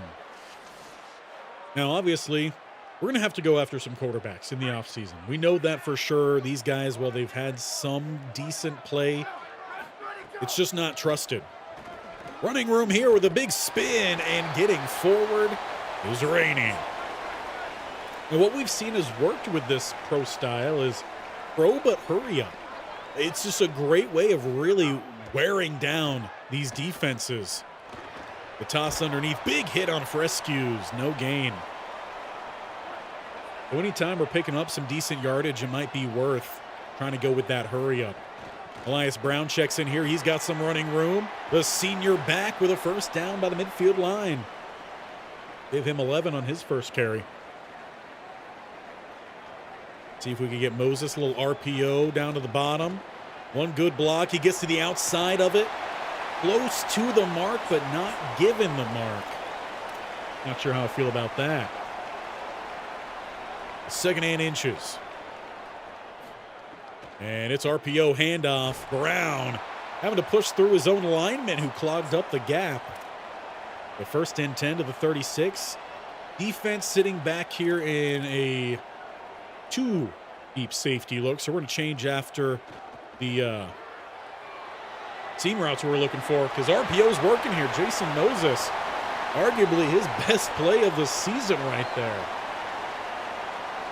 Look to go bigs now. Godley checks into the backfield. So all 3 running backs getting involved here as our tight end turned fullback nearly wrecked that play. It might have been a touchdown if he just got out of the way in Sutton.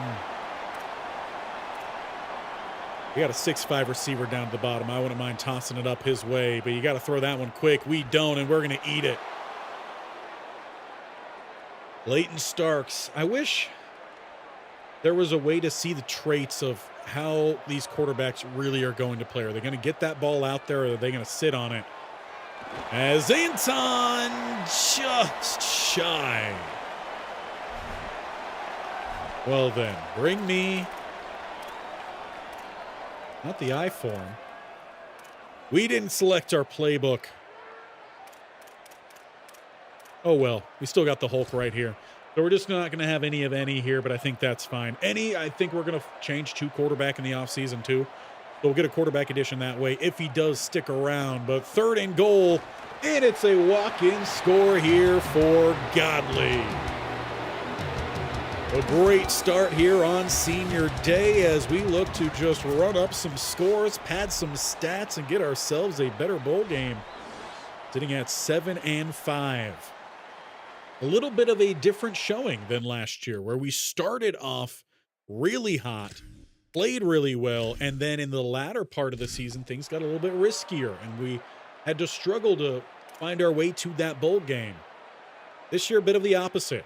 Much better second half than first half, though Cardinals here could change that depending on what they want to do. Will Weber, the senior, picks up a sack. Senior day showing up.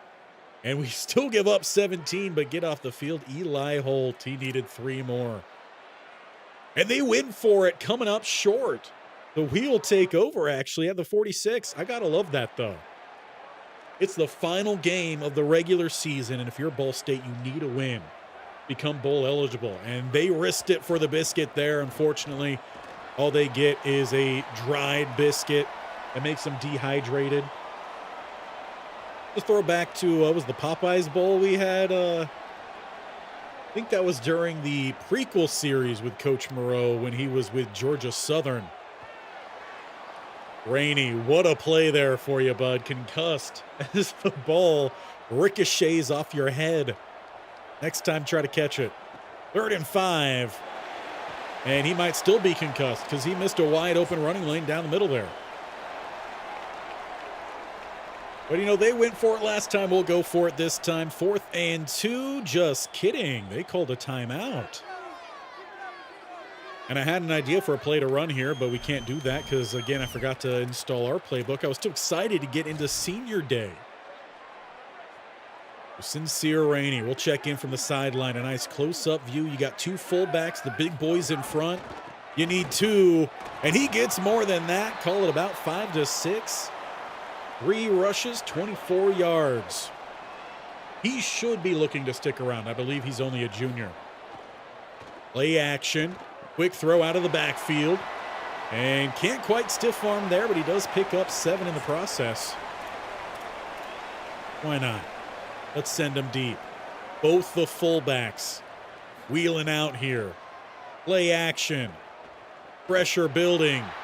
Dion McKinney's going to be dropped for a big loss there. I had to try the play. We haven't ran that one yet. Still have my bunch tight? Yeah, we do. Flip that, run trail Z post towards our sideline. Bunch up that way. Nothing from the hard count. They send 5, they send 6. And that ball is out wobbly and almost picked as it ricochets 5 or 6 times. We're at the 35. You're telling me we can't hit from 35? Are you sure about that? Stovall, get on out here, buddy. Senior day for you, too. But it's no good. That's a shame for you, buddy. Couldn't quite tell how close or far that one was. Let's jump into a quick replay of that. That's a good showing where the ball is. I mean, that looks like that should make it. Does he go wide? He went wide. That's a shame. He could have hit from 52, might have even hit from about 54. Just a little bit off track. We'll play a little bit with the defense. Again, it's senior day. We got to see these guys. Caden Reynolds also potentially playing his final game if we don't convince him to stick around. And it's a handoff down the middle. Stuffed it. Only a gain of 2. Definitely haven't played as aggressively with this defense this year, at least, you know, when we've been out here. We've trusted the line to do a little bit more of their job. Play action. Dumps it off. Quick rally for the tackle. I feel like that's what a lot of this year has been. Just playing tight here, making plays immediately. 3rd and 3. Jump up top here with an empty set. Quarterback keeps, and he gets the push up front and just gets enough there for that first down. Wasn't by much, about half a yard or so. Oh, hold on now. 2 more runs score for Seattle. It's 4-0. And there's nothing to do on that play as we head to the break. Man, you can't lose 22-0 and then come back and put 4 up in the top of the first on the next game. Like, what's going on with that? That's like our quarterbacks last stream being awful and then now coming in this game, and McKinney's actually been pretty good. Where's the consistency? 2nd and 10. They pump quick to the outside here. And they get the edge, slipping the tackle and close to getting the first down. They'll give him 11 on it. Do get a little more aggressive here. The angle's a little bit off here. No. No. I really don't like the camera changes here with the coach mode when you're just trying to make some adjustments. That's one thing I think they could clean up. And let's play tight here. Split backfield for the Cardinals. As they're going to send a man in motion. Make it a very strong-sided approach here. Play action. And stepping up. Maybe picking up a couple there, but it is going to be 3rd down. Bit aggressive again. Why not? Let's jump up top, though. I want to make sure we get a good view. Moving it's a 2x2 set. Quick off the edge and through the running back for the sack. I believe, no, that is not Alexander. That is Thomas. I haven't called his name much. That's a big play. Logan Thomas. Clean off the edge.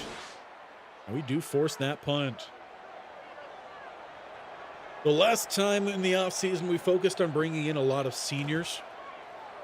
I think with the minimal work we're allowed to do based off of our hours, and Caden Reynolds banged up on that punt. But I think based off of the hours we have in the regular season and how much we're really able to do, I think we need to focus more so on juniors in the next offseason. And those who did catch the offseason stream we did of just pure offseasons, we kind of found a way that we might be able to save some money while still bringing in some talent as we bust this one outside. Good run. Rainey? Indeed it is. Elbow padded up, bud. This is the final game of the regular season you're playing. You're our best linebacker. 1st and 10. Play action. Quick throw. Incomplete to Moses. At least I believe Moses. That might have been Anton. Keep with the same weak eye look. And what a play. 27 blows it up. We'll go with a 5-receiver set here. See if we can get Shabazz up that seam. Looks like they're bracketing Hardy. And thrown over the middle. Incomplete. That one to Frescues. That drive doesn't go anywhere. We'll look to jump through this one a little bit more. Holding on to that 7-0 lead here, Ball State. They've had a couple decent drives. They just haven't gotten any points off of it. 4th and 6, they punt away. A nice 3-and-out there from the defense. As I mentioned earlier, they play better, and we're not watching.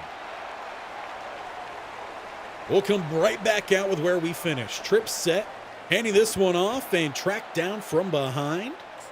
While he does have some good explosiveness, talking about Rainey, he doesn't have really that top-end gear. I must say his speed is about an 89 or so. So he's not a burner. Under pressure, another one spiked into the turf, intended for Shabazz, they'll say. Caleb Stewart with that pressure, and it's 3rd and 7. Tight shotgun look. Hard count to no avail. They rush extra. Passes out. Frescues. He's got some wheels to get that 1st down and more. Toting us to the 50. Give credit there as well to Zion Rainey, or not Zion Rainey, Zion McKinney, as he held on to that one. Shouldn't have held on to that one. Give him credit for it, and then we'll give him some discipline of it. If there's nowhere to run, if you're the quarterback, don't take the hit. Thrown downfield and open, toe tapping, Jason Moses. 3 catches, 56 yards indeed. This is his best game of the season. Rescues and Hardy going deep up top. But it's over the middle, and Anton taking a couple pops, but he holds on to it. That's what we're here for. Going to need to find ourselves a new tight end next year. Maybe 2 or 3, actually. Rainey, he's got the 1st down. We're about the 15. Send him out on the wheel here. Would love to see him score. Pressure building, passes out, and incomplete. Frescues plus an injury here. Seems to be up front for Ball State. You love seeing Frescues, though, being a big part here. I feel like that's going to give him a higher chance of seeing some good development in the offseason. Busting through the line, here is Rainey. 1st and goal. Don't give me the hurry up again. I don't know why sometimes it listens and then sometimes it doesn't. Hardy goes in motion. And no, see, if you're going with a jet sweep, you got to sweep it. If I want a jet dive, I'll call it jet dive. See if we snap this ball here before the 2-minute breather. Indeed we do. Say send the blitz, but it leaves us open for the touchdown, I believe. No? Give me a replay. You drop it? He did. Frescue's dropped it. I didn't even see that ball roll out. We'll stay from the 5 then. Good news, I didn't actually have the music button queued up properly. Otherwise, I would have played it for no reason. Throwing up top, Anton. He's got the score, and we could play it properly. The senior gets the touchdown in his final game here at Sac State. We'll see where the bowl game brings us, but it will definitely not be here. Even if it's the same generic stadium that they use, technically it won't be here. We're going to skip out on the Stovall point after. 14-0 as we do get that point after. Inside 2 to play. Thrown away. Penalty. 2nd and 20. They get 10 back to Eli Holt. And then it's knocked away Jaden Davis.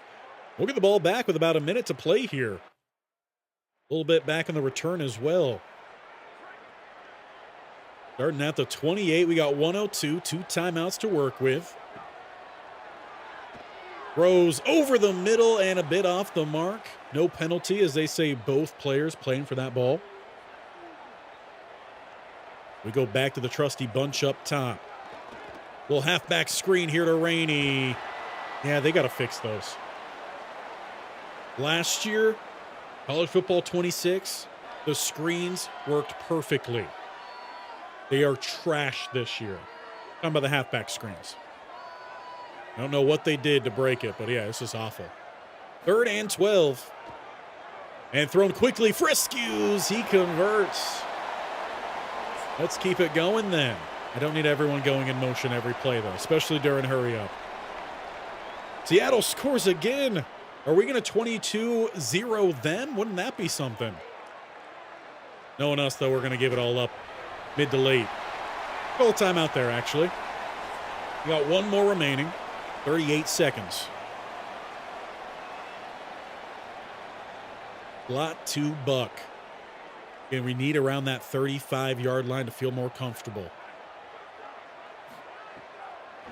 Facing 2nd and 6 here and stepping up, avoiding the rush. Eventually throwing that ball to the other team. I like the movement there. But if you don't have an open receiver to step up, he actually has some mobility if he chooses to use it. Not quite the case. We're going to hope that they don't get anything off of that. Seattle has now scored 7 runs in the first 2 innings. What's going on here? What did they do in between the games? Whatever they did, can you do that to our quarterbacks, please? Thrown away, 3rd and 10, and a sack here for Jay Crabble. That'll take us through the halftime mark, and we do kick this one off to Ball State. They are blanked in the first half. They get something going. Their season on the lines here. 19 yards. And 28 here to Jaron Hamilton. Well, let's jump in there then with the defense. Tell that we're definitely worn out. Just like with our UAB series, this roster is thin. We got to do a better job of building depth here without just bringing in awful guys just to fill in depth. One-on-one up top, tipped away. Good coverage. Well, that's definitely a problem. You know, the lack of hours we've got trying to bring in enough players. The 2nd and 10 at the 23. Handoff, running room. Ball State's going to pick up about 6.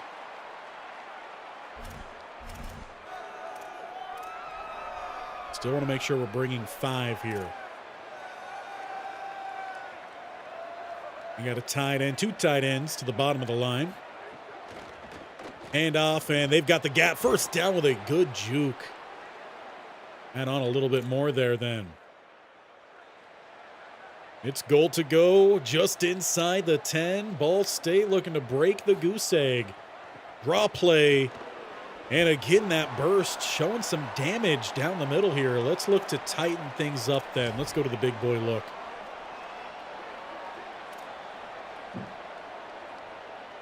I don't know what was dropped upstairs. Don't know if you heard that, but something bounced around.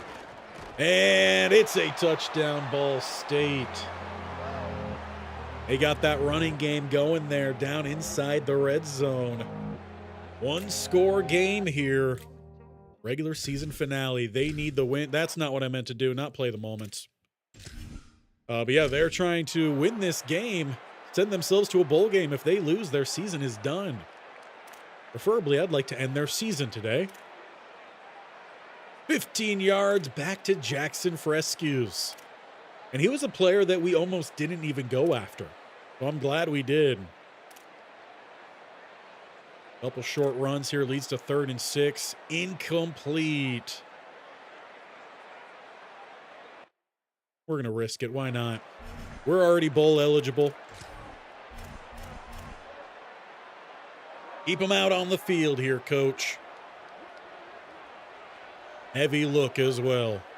Couple hard counts, no one jumps. They send the blitz. It's thrown, it's caught, but it's short, and it's a turnover on downs.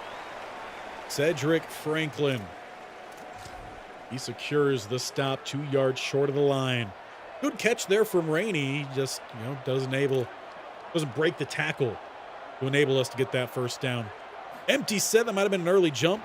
They don't call it, and a good wrap-up around the block. Jonte Gilbert. Ball State, though, sticking with a spread look. Trips down to the bottom. Taking their time a little bit pre-snap. It's a draw. Shoving back the line, 51 for us. I believe Alexander, he ends up on his back. I know he looks small, but the guy's about 320, 300 to somewhere between 320 and 340. He ends up on his back. 3rd and 5, they set up a screen, and quickly the defense rallies. Give Tevin Brown the credit, I guess, for the stop, and we do force that punt. Looking to get to the 4th quarter here sooner rather than later. And bounces favorably here for the Hornets. I wouldn't mind starting to chew a little bit of some clock here. 14-7. Take it from the sideline view, though they will be running away from us. Or cutting back our way, I'll take that. Elias Brown picking up 6. Only 79 yards rushing, $151 passing. Pro style is definitely a slower paced offense, so you're normally not going to see huge yardage gains, but still you want a little bit more. Bring out the Hulk. Halfback lead dive. We'll go up top here for this view. Ooh, a lot of players move on that hard count, but they're going to get Anton. Come on, buddy. Back us up to a 3rd and 5 then. That changes the thought process. Doesn't change what we're going to look to do, though. Still sticking with this run. They have about 6 in the box, roughly, depending on their alignment here. We hand it off, though. There's some running room. Get that first down, and indeed we do. I believe that was Brown. A little bit of some hurry up here. See if we can get Moses with something quick and easy to the sideline. The blockers in front. Spins back to get that forward, and he's gone. 50, 40. Where'd that guy come from? What happened to blocking downfield? That should have been a touchdown. Someone whiffed. We're going to look to get one more play off in this quarter. Oh, big hit. That ball will flutter to the floor, and we'll go to the 4th. They sent the blitz. Both teams were dialing up an aggressive play there. Ball State wins that time. 14-7, we hold the lead as we enter the final quarter, the regular season. Looking to end Ball State's year and give ourselves perhaps a slightly better bowl game. And then if we do get this win, even if we lose that bowl game, we finish with above a 500 record. That's what we're looking for here. There's not much running room that time for Rainey. We haven't ran too many end-arounds. In fact, I don't know if we've ran a single end-around this year. To Moses, he's got a little bit of some mobility out there. Unfortunately, DB was ready. We'll look to punt that one away then. Wasn't really paying attention to what the downage was. Not a great punt either. We'll start at the 20. Penalty there gives them a fresh set to work with, even though it should have been 3rd and about 8. 3rd and 5 now. They're short, 4th and 3, and they punt it away? I guess they were deep. A little bit of a surprise. Pitch receiver reverse. From inside our own 1, how about no? Just got to get some breathing room. And we will find a few yards here, 2nd and 7. How about a little toss crack? The plus side. See if we can find an edge, and we've got an edge. That's a 1st down here, Sincere Rainey. We'll try another hurry up here. This time we're going to get that reverse. Haven't ran this before. Let's see if they know how to do it. You know, I like the setup of it, but it obviously didn't work. We lose a yard on it. Go back to the run, and a lot of running room here. Elias Brown, close, 3rd and inches. How are they going to line up for this? They looks like they're going to kind of crowd the box here, shift down to even a bit more of an aggressive look. And we've got Hardy, 1st down. He gets picked up and planted, but damage done there. Thought I wanted to run some clock, and we're going with some hurry up, so a little counterproductive to what we're trying to do, but maybe we'll slow it down from there. Let things kind of settle a little bit. Mir Smith stops that one at the line. We approach 4.5 minutes to play here. It's still a 1-score ball game. By no means is this game over with. We've got to teach our quarterbacks when to hand off that ball. Clock stops with the injury to Ball State. 3rd and 14. Bunch in for us. Hardy's going to go in motion. We need about the 46. Blitz is going to hit home. Luke Horde. We're going to have to punt this one away. Pretty good punt as it spins all the way down to about the 24, but a great return up to the 40 before he's flattened. All right then, defense, what do you got for us? Trying to end their season. The offense hasn't been able to get it done. We send that blindside blitz, almost get the pick too. Still allow the catch. Forward progress granted. Gain of 5.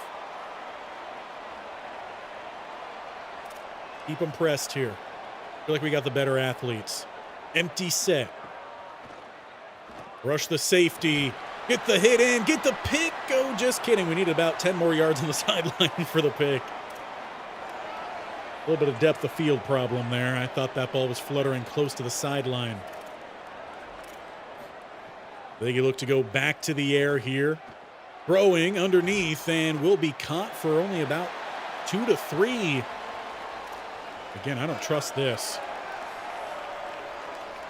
We're going to have the man return set up. And they do indeed punt this one. A bit of a surprise. Out at the 24. Are they conceding their season? We'll see how the defense responds. We hand this one off. Not as much room down the middle. Timeout, Ball State. Someone tell their defense that their offense doesn't want to play.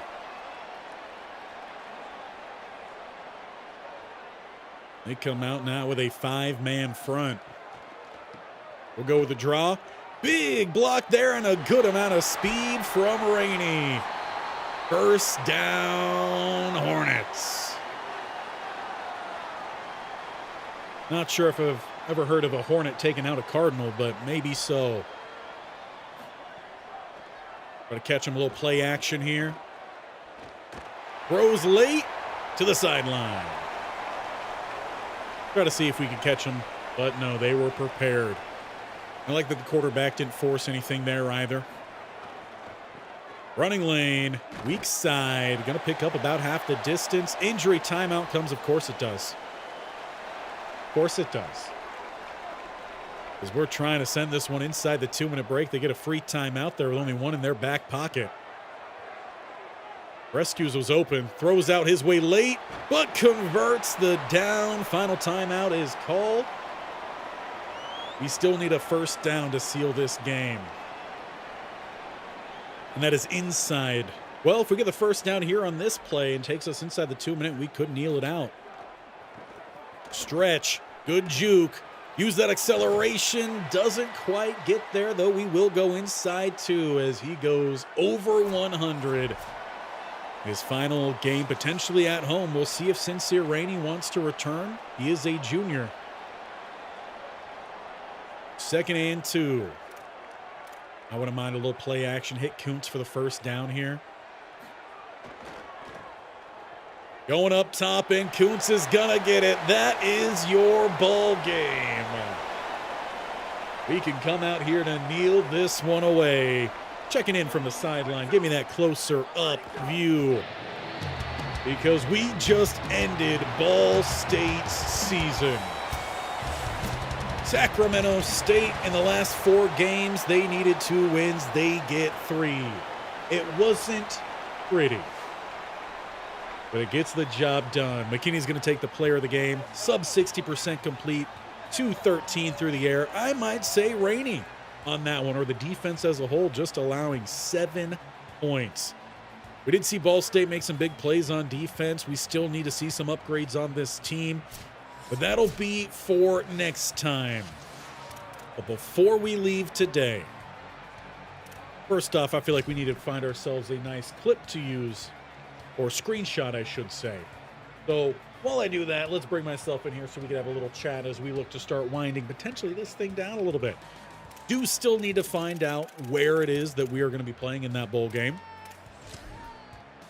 I want to get a photo here of McKinney because he will be our quarterback in that bowl game. Now, have you guys noticed College Football 27 is very pixelated? Kind of been a problem a little bit when I've been making my thumbnails because it's just very pixelated. Like if you look at the grass, it's really pixelated. Sometimes if you look at the jerseys, they're also really pixelated. This one's actually one of the better shots that I've seen. Not as much pixelation, but a little bit of a surprise. We got one there with the quarterback. Wouldn't mind one with Sincere Rainey. Just going to take a quick scroll, see if I see anything with him in it. Rescues has been pretty big for us. I wouldn't be against something with Rescues. Any celebration on that? No, but what about... Give me a little bit of a move here. That works. Might be more of the small frame. Oh, he disappeared.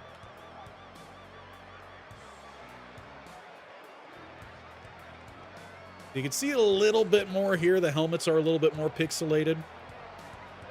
Also some graphical weirdness going on along the windows. I don't know what they did with College Football 27, but I feel like the graphics were a little bit of a step down. I think it was under a new engine, so it might be something to do with that. But there we go. We got some things we could utilize next time. Let's find out, though, where we are headed. 7 wins on the season. And I believe that is 1 win more than last year. Let's go in double check here with our coach. Excuse me. Now under 80 expectations. So no, we did have 7 wins last year. We went 7-6. So if we win this next bowl game, we will have a better year season 2. And that's what we're looking for. Looking to improve every year. And at some point, we will need to upgrade our facilities, and hopefully then the rest of these will update. Because essentially, we didn't have 80 expectations this year. The AD just said, it is what it is. We're to start jumping through these weeks until we find out where we're going. We'll also see who's going to the conference title game. Boise State playing against Colorado State. We do get the hard commit now from Damian Rambo. So that is 20 extra points we've got to work with here late, as we do drop into second for Lennon. So I'm not sure we're going to be able to bring him in unless we can drag that on enough to the offseason. Then maybe USC will drop off. Are inside the top 5. Morgan Big Hill. Recruiting battle here now for Tony Steltz. We're already doing about as much as we can there, but what we could do, pay him $5.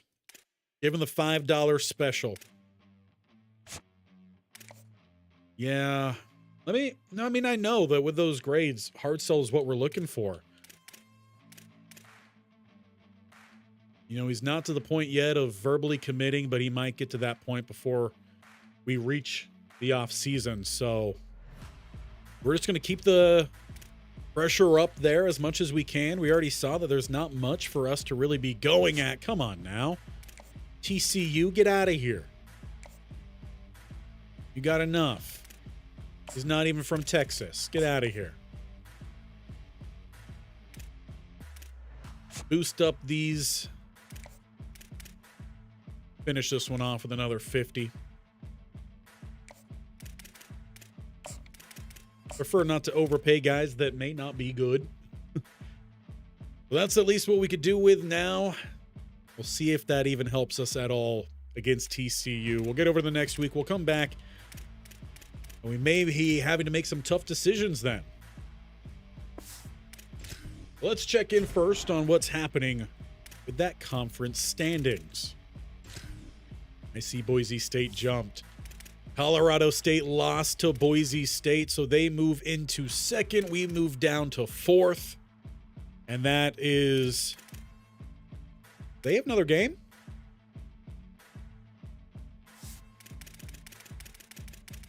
No. I don't know. It looked weird. I'm about to say if they lose another game, then we could potentially jump. If they lost. Oh, I see the difference. They had one more loss than us in total. But because they beat us and the conference record is the same, they're above us. So number 18, Boise State jumps in then to the title game. Utah State, they lost the 1, but they didn't lose the 2. So unless we won out, there was no possibility we were going to make it there. Again, we were the dark horse, hoping we could get it done. Just couldn't. Hayden Reynolds broke his toe in that game. So we will definitely not have him. We might have seen the last of Caden Reynolds. Potentially Adam Taylor. We definitely have seen the last of Miles McVeigh. Out 7 weeks, yeah. Now, can we get back Taylor?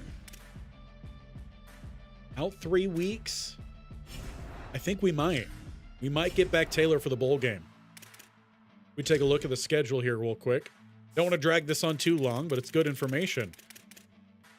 So, yeah. We could get him back for bowl week 1. That could be huge for us. Let's make sure we're resting everybody as much as we can. Get us ready for this game. You know what? If you're a bit banged up, no practice for you at all. Just get healthy. There we go. Yeah, I've dealt with a little bit of some injuries this year. I mean, still nothing crazy. I want to make sure I did put the music on. Indeed, we did. On to the next week. Any more recruits that we get would be great. Again, I would like to get as many of those done before the end of the regular season. And we are now out on Steltz. The tight end we've been going after for a long time is now off the board. And I had a feeling that we might have to make some other tough decisions here as well. Hard commit, that's a shame.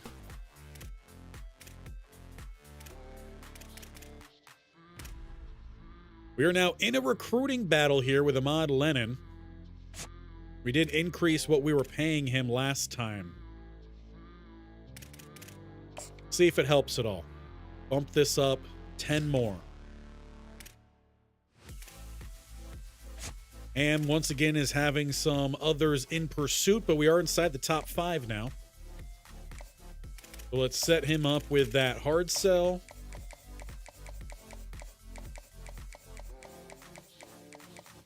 Locked in.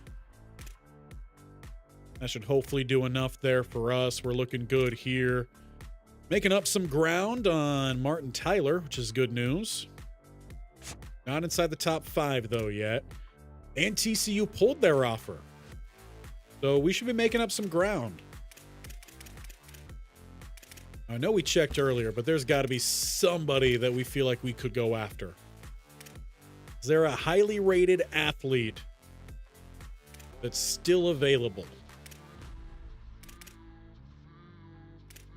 Obviously, at this point, well, he does have an offer on there, so he's a elusive bruiser too. He's a running back. I feel like our regular season's done. We're kind of getting into the offseason, so I'd be more up to just opening up everything that we could do here at this point. Most of what's available when it comes to high school, guys, is running backs and receivers. Now, apparently, we do need some more help at running back. So if that is the case, and this guy was an elusive bruiser, Dalton Myers has an offer, but we don't know who from. We'll put you on our board. In fact, we're going to move you to the top of the board, but then Goldstein's like, whoa, whoa, whoa. I don't like that. Plus, we would have to pay Myers a lot. Maybe not a good idea. Feel better about that, Goldstein? Come on now. So can't do that.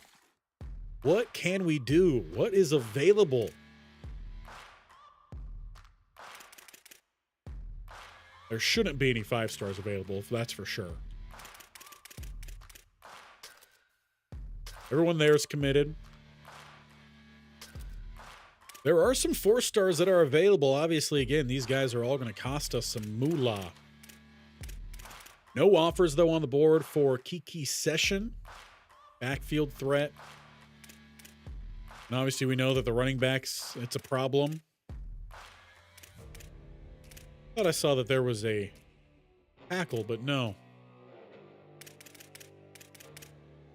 There is a receiver. We don't really need any more receivers. He's got some good offers. Everyone else is top 5, so 3 stars then. Athlete, backfield threat, some more receivers, running backs. There's a quarterback here, a dual threat, though Georgia's going after him now. Another running back.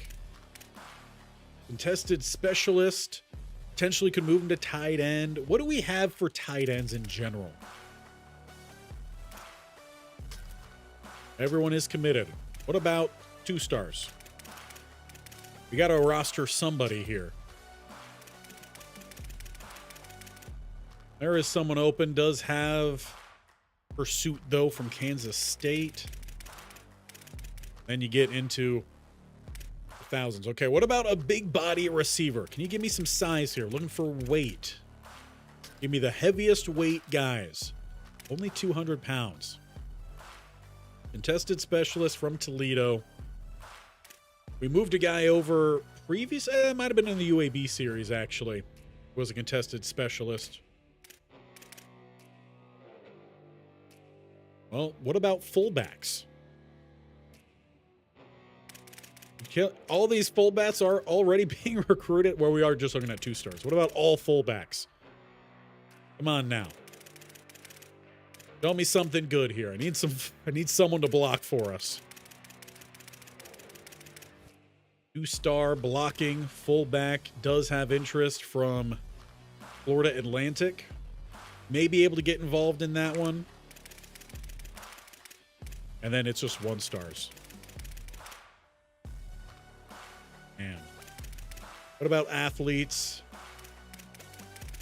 Give me the biggest guys you got. Not looking necessarily for 300 pounds, but like around 250 or so. What do we got here? A speed rusher, Major Cargile. No offers. He's a 1-star. Damn.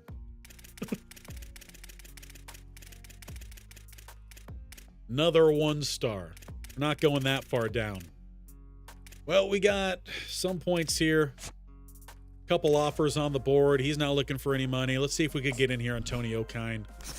I know we also need a fullback anyway. So let's give him some pointage. Why don't I have any points in here? Because, yeah, we lost those. So let's load up as much as we can here, I guess. Since we added that running back and then had to take him off, it took the points off because he had blocked us out. So there we go. Points well spent. Maybe. Going after a fullback here late. Now, let's move forward. After, again, we check our players here, trying to get as healthy as we can. Looking good. Do a quick scroll. Make sure no one's got any sort of injuries. Looking good. All right. Trying to figure out where we're going bowling next time, and that will be next Wednesday. And that is for sure. Missed another update here, ESPN. There goes Milwaukee scoring 2 in the second. Again, double checking. And there goes Lennon. We tried to pay him extra. Doesn't work out. Yeah, I will be off next Wednesday, so we will for sure be back next Wednesday. We're going to try a later stream as well this next Sunday. And that is for our Road to Glory. It's been a little while since we've been over there. And now we can't do any more recruiting here anyway. So whatever happens is what happens.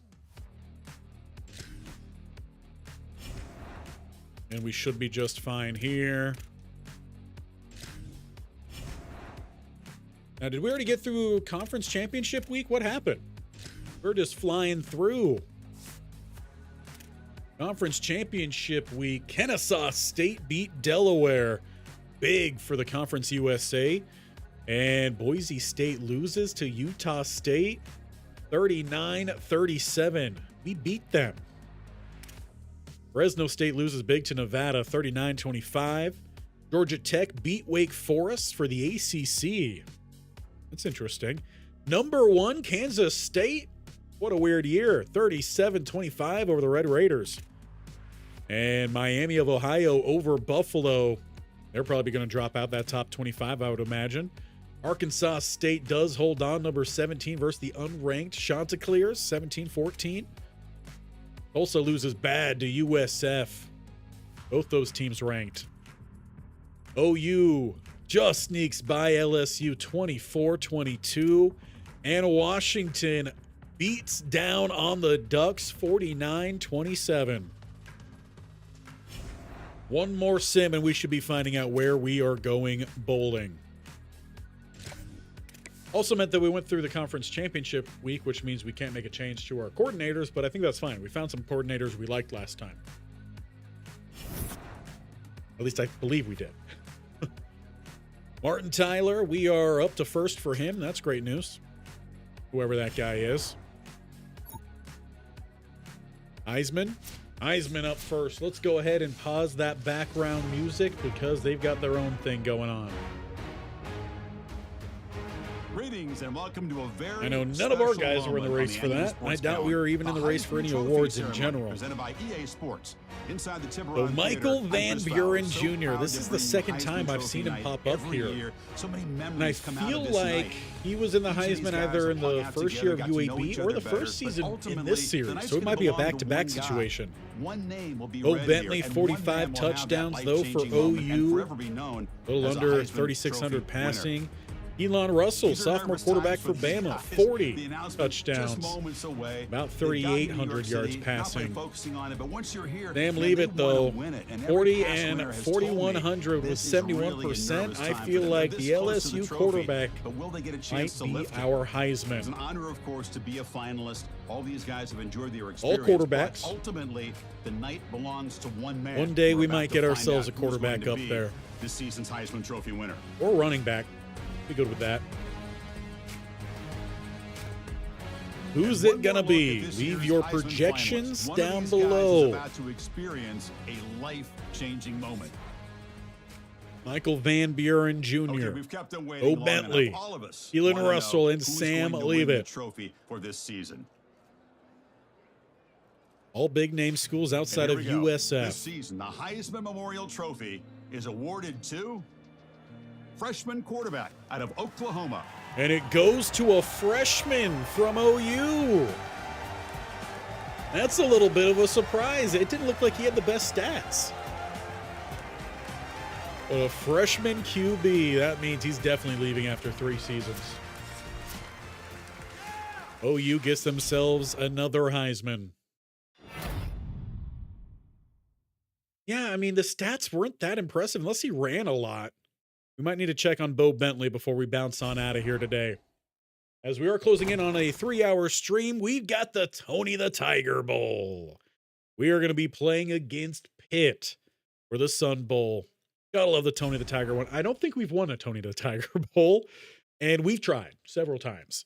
Let's do a quick check here of Bo Bentley. No awards came our way there either, so I don't think we're in the running. But we'll check on that as well. Bo Bentley, what'd you do? He's a 90 overall redshirt freshman, 4-star player, pretty good caps. His IQ's almost all the way up there. Awareness isn't anything crazy. But that power could get a lot better. His arm can get stronger. His accuracies are nothing to write home about. I guess for a freshman, I mean, they're not bad. I don't see Heisman here. About 3,600 yards passing. Took 17 sacks, just shy. These look like different stats. I feel like the completion percentage was lower. Running, he did run 18 touchdowns in this year. Okay, so that's why. He was a dual threat. He's a pure runner. So actually, those accuracy ratings aren't bad for a pure runner. We'll see if he hits the portal, too. Looking for some money. As for the awards, we'll just check in real quickly, see if we had anyone in the running. And no one at the top here for the Maxwell, Walter Camp, nobody. Bear Bryant, Coach of the Year, is a no. Brian, no. Ben and Benedark, Gursky, Jim Thorpe, Doak Walker, Litnikoff. I think San Jose State in a little bit of these. Lombardi, Johnny Unitas, Edge Rusher of the Year, Outland Trophy, John Mackey, Royals Assistant Coach of the Year, Dick Buckus goes to Linebacker of the Year, Remington is Center of the Year, Kicker, no love for our kicker, Hunter of the Year, no love there either, Special Teamer, or Special Teams Returner, I should say, and even Freshman. No freshman for us either, so no one in the running, not even the most versatile player. And no one gets the William V. Campbell Award. So yeah, we're not in the running for anything, but we do have ourselves at least a bowl game next time. And as mentioned, then in bowl week 2?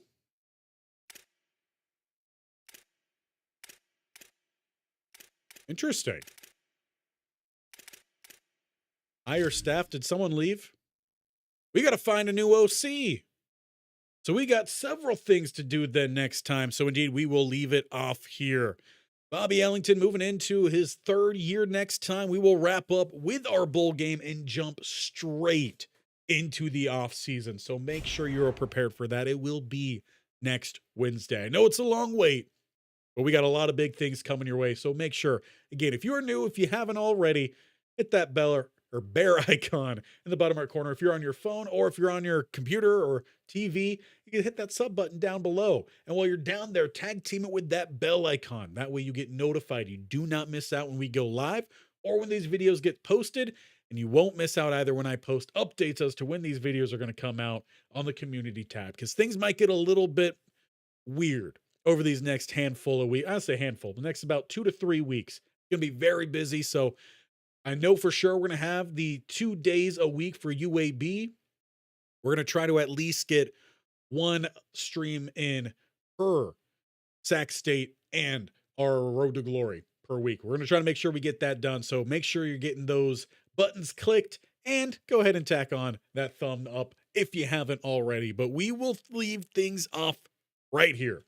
Tony the Tiger and the off season up next time. We got some big things coming your way, including a big UAB episode on Friday. So make sure you're there for that. Appreciate you guys being around here and hope you have a great rest of your, what day is today? It's Wednesday.